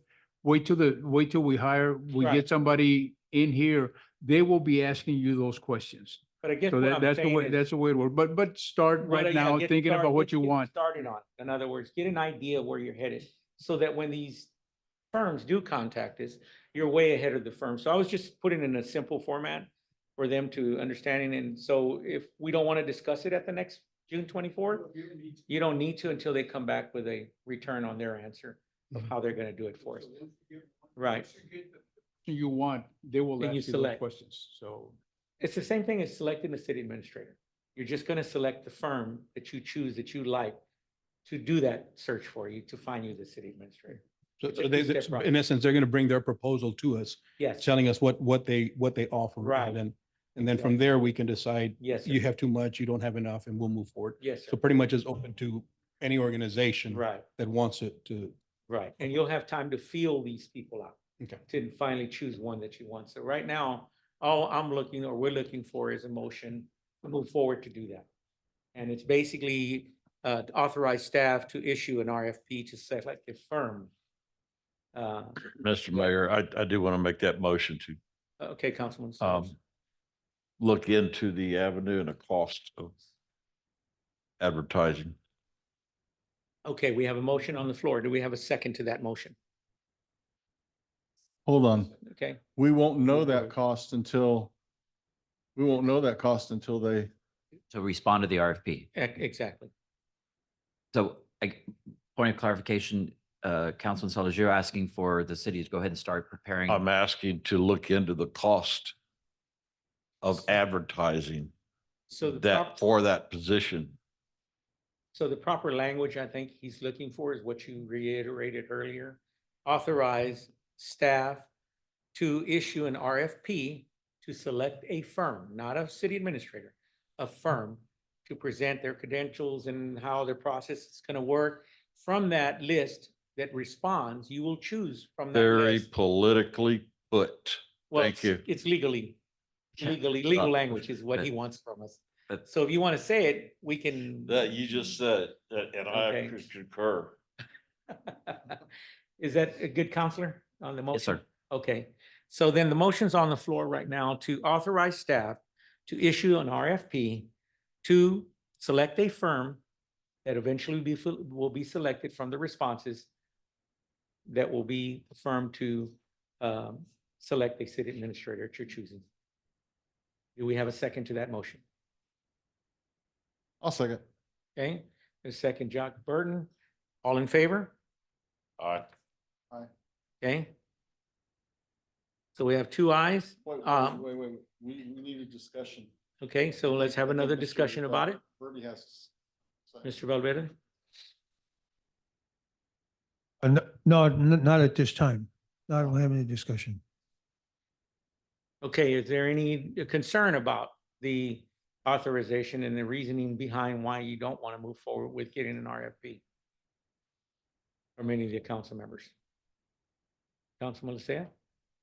Or Councilman Valverde? I believe you haven't finished the vote. You never We're called still for in nays. discussion in between the vote now.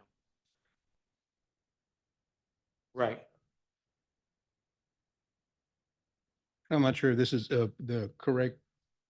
did you want the floor, Mr. Valverde? I'm sorry, he pointed to you. Okay, Councilman Lysia? And I know we've been talking about cost and savings and tax dollars.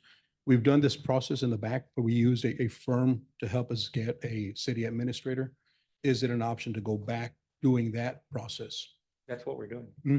We're getting a firm to do that for us. Right, but instead of going through the RFP, can we go straight to that firm? Instead of having to, could. instead of spending all that time and excess money, we can just go to the firm. It that's won't already done. cost as much, other than, how much does it cost for an RFP roughly? No, the RFP won't, To publish it? To publish it. to publish it. So it's minimal cost. Okay, so it's $100 or so to publish it. Mhm. You're referring to, you're thinking possibly just go directly to a firm, Right, and who's going to choose that firm? right. And that's what I'm asking, because the city has used a firm in the past to do the same process. If we can just use that same process or that same firm that we've used in the past. So the only problem I see with that would be that maybe other council members may not want to use that firm. if I may. Go ahead, Per- Mr. per- Burton first. Mr. thi- Burton, this- hold on, Mr. Well, Burton. to answer his question. I know, but hold Okay, that thought. okay. Mr. Burton. go Well, ahead. I think, Councilman Burton. going back to, and I'm only going back to Miss Harris. I mean, Miss Buckert. I just married David. From Miss Buckert to David Harris was a word of mouth. We didn't use a search firm. It was a word of mouth, and I don't know If you were word of mouth, were you, No, we went through the process. We went through the process. We hired a firm that vetted through us and they gave us applications. They gave us all the documentation. And that's why I was asking if we can go back, utilizing that same firm. Frank. That was I us. think Frank, I know.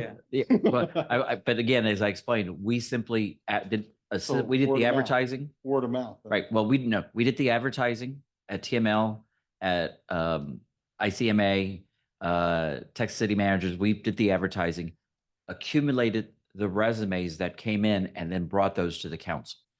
Council then decided who was going to be interviewed or who was going to be selected based on the accumulation of resumes that we provided. But I think what he's getting at, was there anybody that by word of mouth told Mr. Perales the position? I'm sorry, Mr. Perales, that's right. You were next. Go ahead, sir. I just want to make sure that everybody understands this. So state procurement laws do not allow you to go outside and pick the same guy that you did 2 years ago. Frank works for us, so Frank, you can use Frank at any time. If you have to go out for a search firm, procurement laws require you to advertise and include everybody. Yeah. So just to make that clear. And then just remember, if you're concerned with cost, nothing against Frank, but it's going to be an additional cost to use our legal counsel for that. Right. And we took that into account the last time we did it. Right. And the research that we found was This- it was a substantial reduction in the fees that we paid. Okay, this way you're cutting through that and you're just Right. going directly with a third firm to take care of your loose ends. Okay. Councilman You're Balcones. done. I was just gonna say, the city already paid to get about 18 applicants. I still have all copies. And I was just thinking, maybe we can go through there instead of paying again, somebody again to do the same thing. Maybe we can go through those applications. I know some of them are probably hired somewhere else. But out of the 18, there might be some in there that are qualified, something that we may be looking for. Might be something to look at. That's another alternative and option. The only thing you need to worry about is that that it's a disinterested party that would be reviewing those to make recommendations to the council rather than an internal. This way, there's no What are you talking about? when you review the applications, it should be someone externally instead of internally here at the city. This way, it's a disinterested party that's making any recommendations or bringing the other apps that you're saying to our attention for review. Because those are the ones that your firm hired, right? I mean, that search. And another firm is gonna do the same thing, isn't it? No, they're gonna go with the most current employee pool that's out there right now. Okay. These guys may not be available either. Yeah, that's They've what I'm, been and that's what I'm hired, yeah, saying. So Yeah. it's a hit and miss.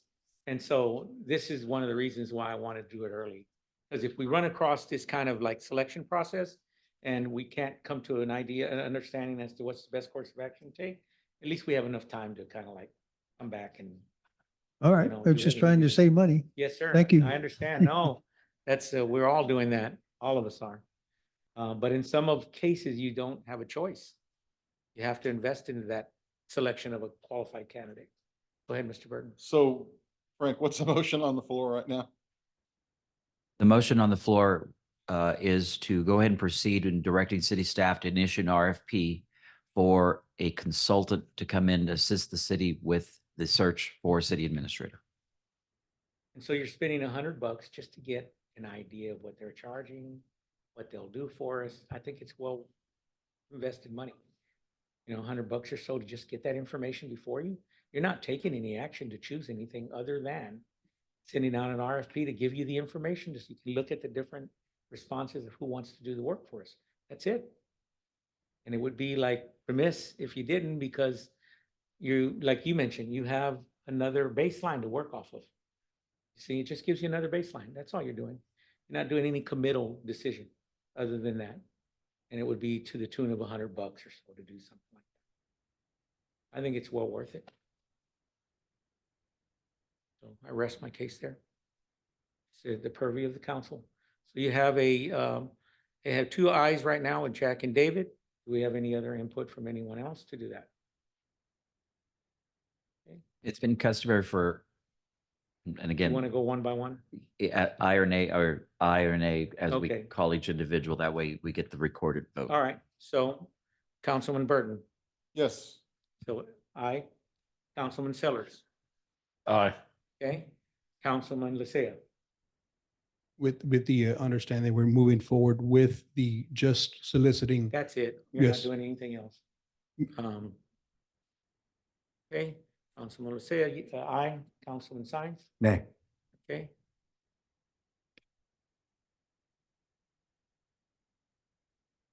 Okay. Aye. Councilman Valverde, Aye. okay?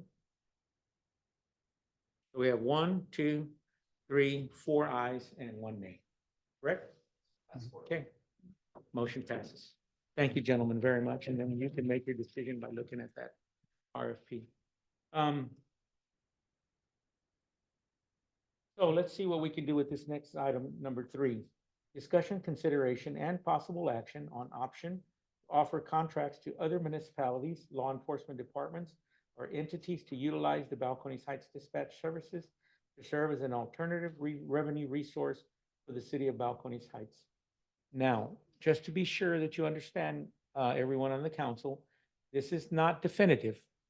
Again, this is just thinking outside the box.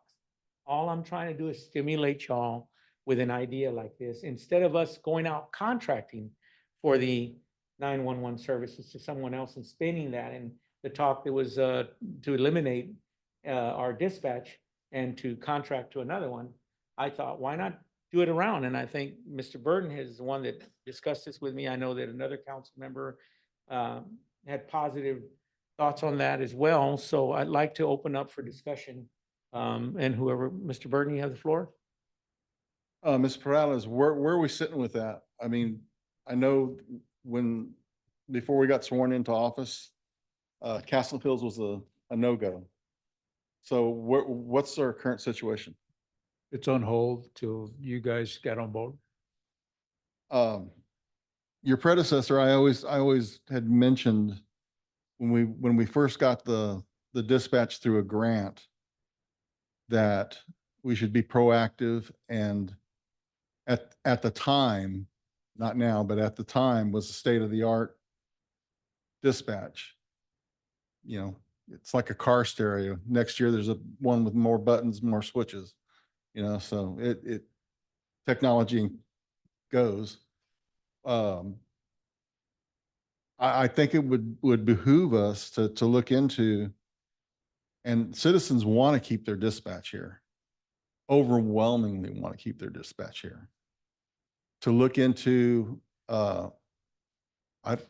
we had a crack officer that was good at writing grants. Look into writing another grant and seeing if we can't update our dispatch with some type of grant money. And then let's sell ourselves. Come on, let's sell. Let's sell our service. Let's get another state-of-the-art dispatch, hopefully on the cheap. Not saying it's going to be less technology. It's got to meet a certain criteria, but let's sell the city. Let's sell Balcones Heights, and let them come to us for services, not us going to anywhere else. And if I may, Mr. Burton, that's all, obviously, and just remember all of this all the time, everyone, is that that's all going to be incumbent upon how we loosen up money on the budget. Because with that extra money that Councilman Lysia mentioned earlier, he's concerned with, that extra money we're spending. Councilman Sines mentioned that, Councilman Sines mentioned that he's concerned about, having to spend that kind of money to do a search for a candidate. Well, in the same respect, these are ideas that we can think of to do, like we want to do other stuff. But what we need to do is take a really hard look, and that's what I was referring to, council, is the hard decisions we're going to have to make on some of the cutting that we're going to have to do in order to save that money. Once we loosen up those monies, then we have the monies available to buy this equipment, to do the infrastructure needs that we need for the dispatch to be able to move in that direction. But I threw this idea out as a possible stimulator to you guys, to the council, as to kind of think outside the box of how we should be thinking to maybe generate more revenue for our city. Go ahead, you still have the floor.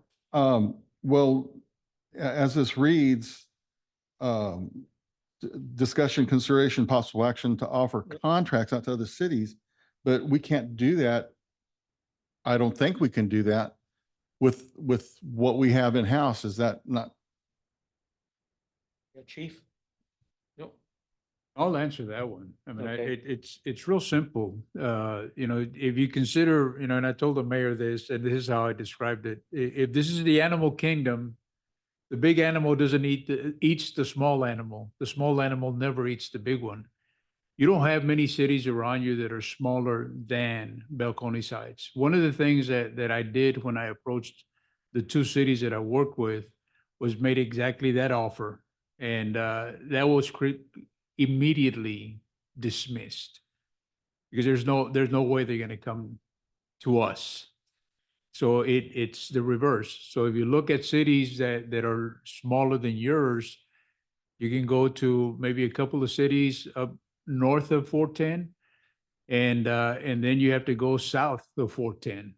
But one of the things that's important, and that's important with the discussions I had with the other two cities, is that dispatchers have to be very familiar with the city that they dispatch for. So if you go anywhere south of 410, there's going to be a lot of travel for every dispatcher so that they can fully understand that city. The reason that cities want to keep their dispatch is because they're familiar with their city. One of the things that the other two cities were going to do, they were going to send all their staff down here to make sure that they understood every road and every building that exists in that city. So I mean, you can certainly have folks in dispatch call their partners in other cities to see if there's any interest. But I can tell you unequivocally that that's probably not going to happen.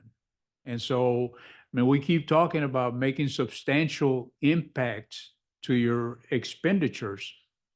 And, you have to consider that you spend almost $500,000 in dispatch services every year. And those numbers will continue to grow because of salaries. So right now, your equipment is adequate to take care of the city. But I know that I put a stop to a recording system that needs to be replaced at about 50, 60,000 cost. And if we do nothing, then this next budget will include the cost of a recording system that we need. And so these are the tough decisions that you guys are talking about. And that's These are the tough hard drive? That's the hard drive you were referring to? Recording, recording system, The recording hard drive that you were. the mentioning. entire system, yeah. And so, and then, Metro 911 sometimes provides funding to upgrade the equipment that's down there, but it doesn't provide it every year. And so those costs, those are extremely expensive costs because the needs are dictated by the 911 Metro District. You can't just go out there and buy your own equipment. You have to buy what they tell you to buy because they have to be in sync with everybody else. Because remember, there's interoperability now, and so you have to be able to talk to just about everybody in case of an emergency, EOC activation. Everybody has to be able to talk. So those are the challenges that you face. That's why my recommendation at the last budget process was, if you want to make substantial cuts, that's where you go. Sorry, you got me all choked up. No.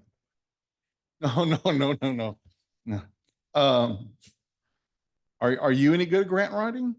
Can you see if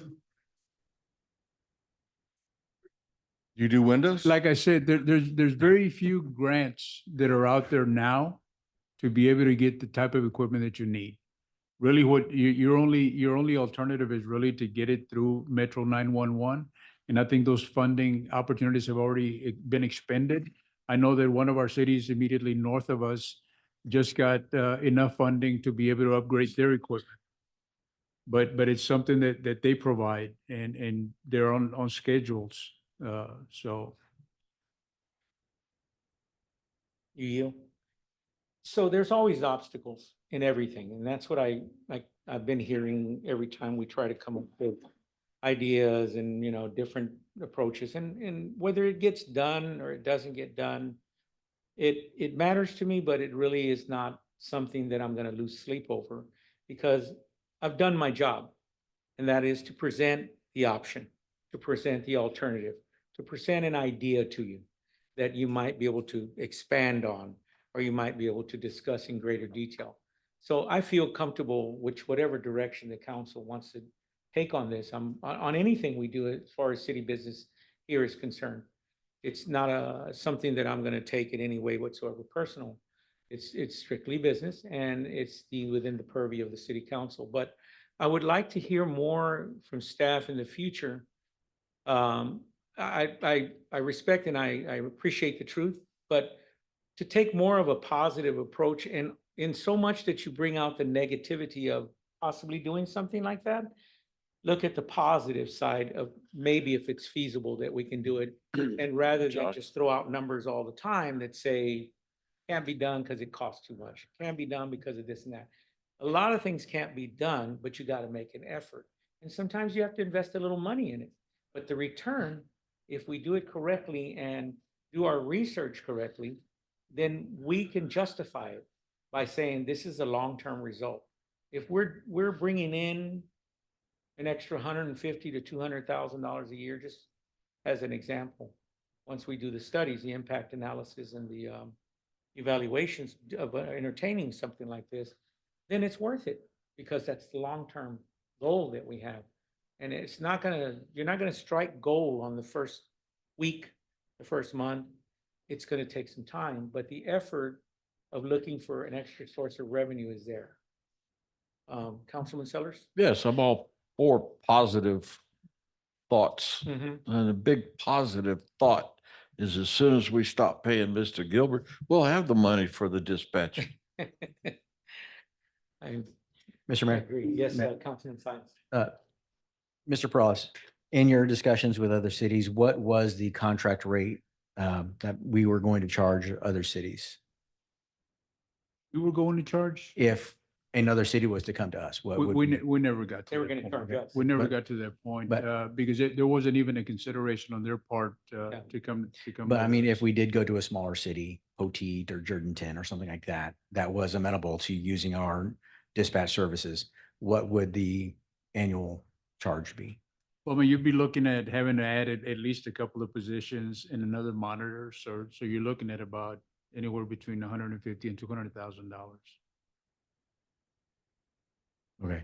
Plus the additional dispatcher or personnel that we would have to take out on the other expenses, correct?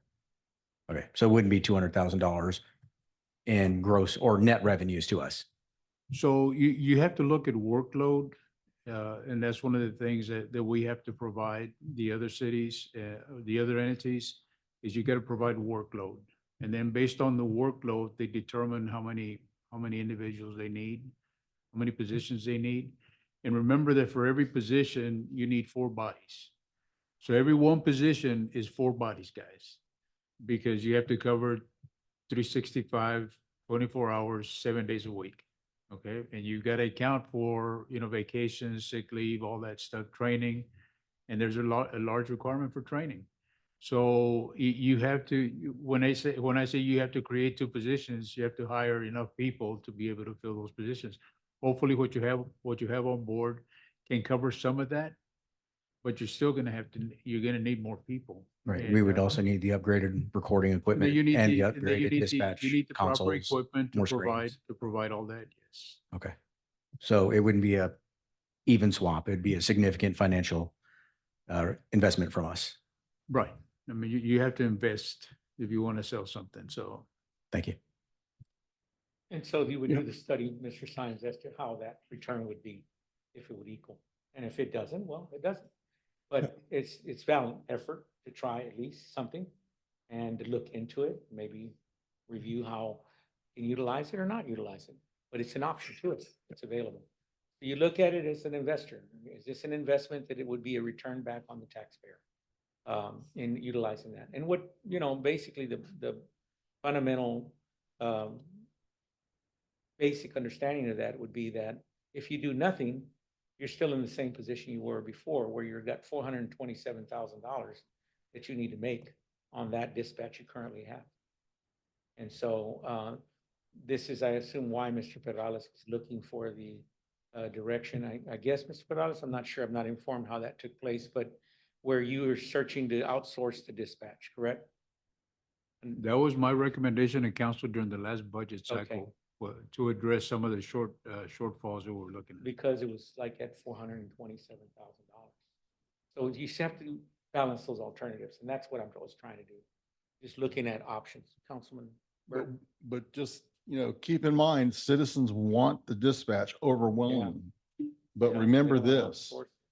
once that thing is out of our justice center, you will never be able to replicate it. You won't be able to ever get one. I hate to be a naysayer on that, but that's the bottom line. You won't be able to do another dispatch. Well, I believe that if they have all the facts, like we can keep dispatch for another 36 months. And then in 36 months, we'll be absorbed by the city of San Antonio.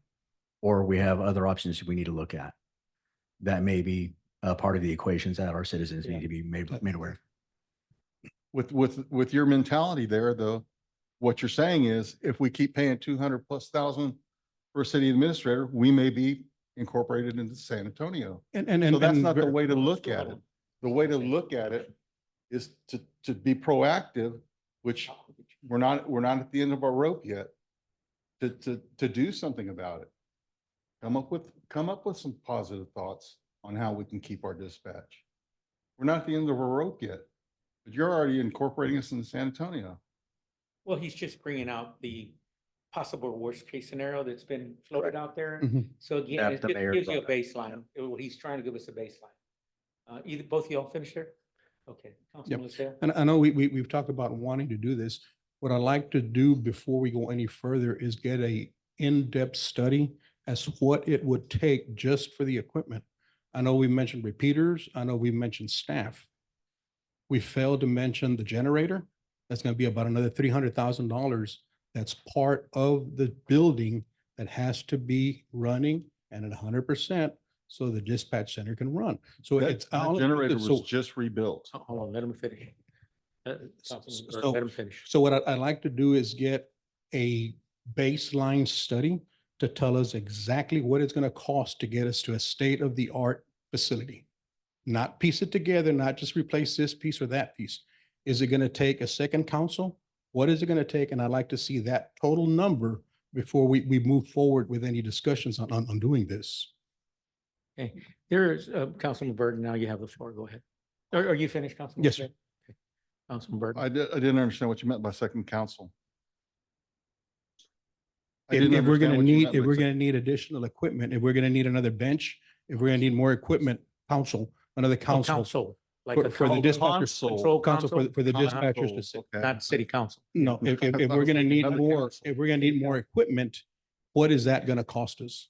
Okay. So if we're trying to save 425,000, it's gonna cost us 600,000 to do it.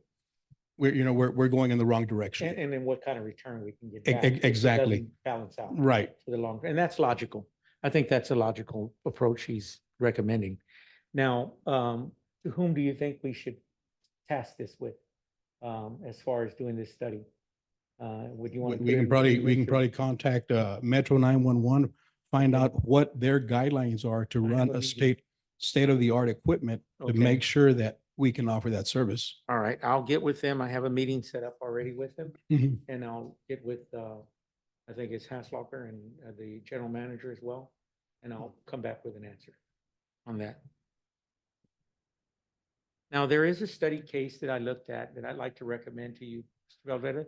Yes, I was going to say, in addition to what Mr. Lissay is talking about, we need to consider the space needed for additional dispatch and additional equipment, because I don't think that office is big enough. So that would be another thing to think about.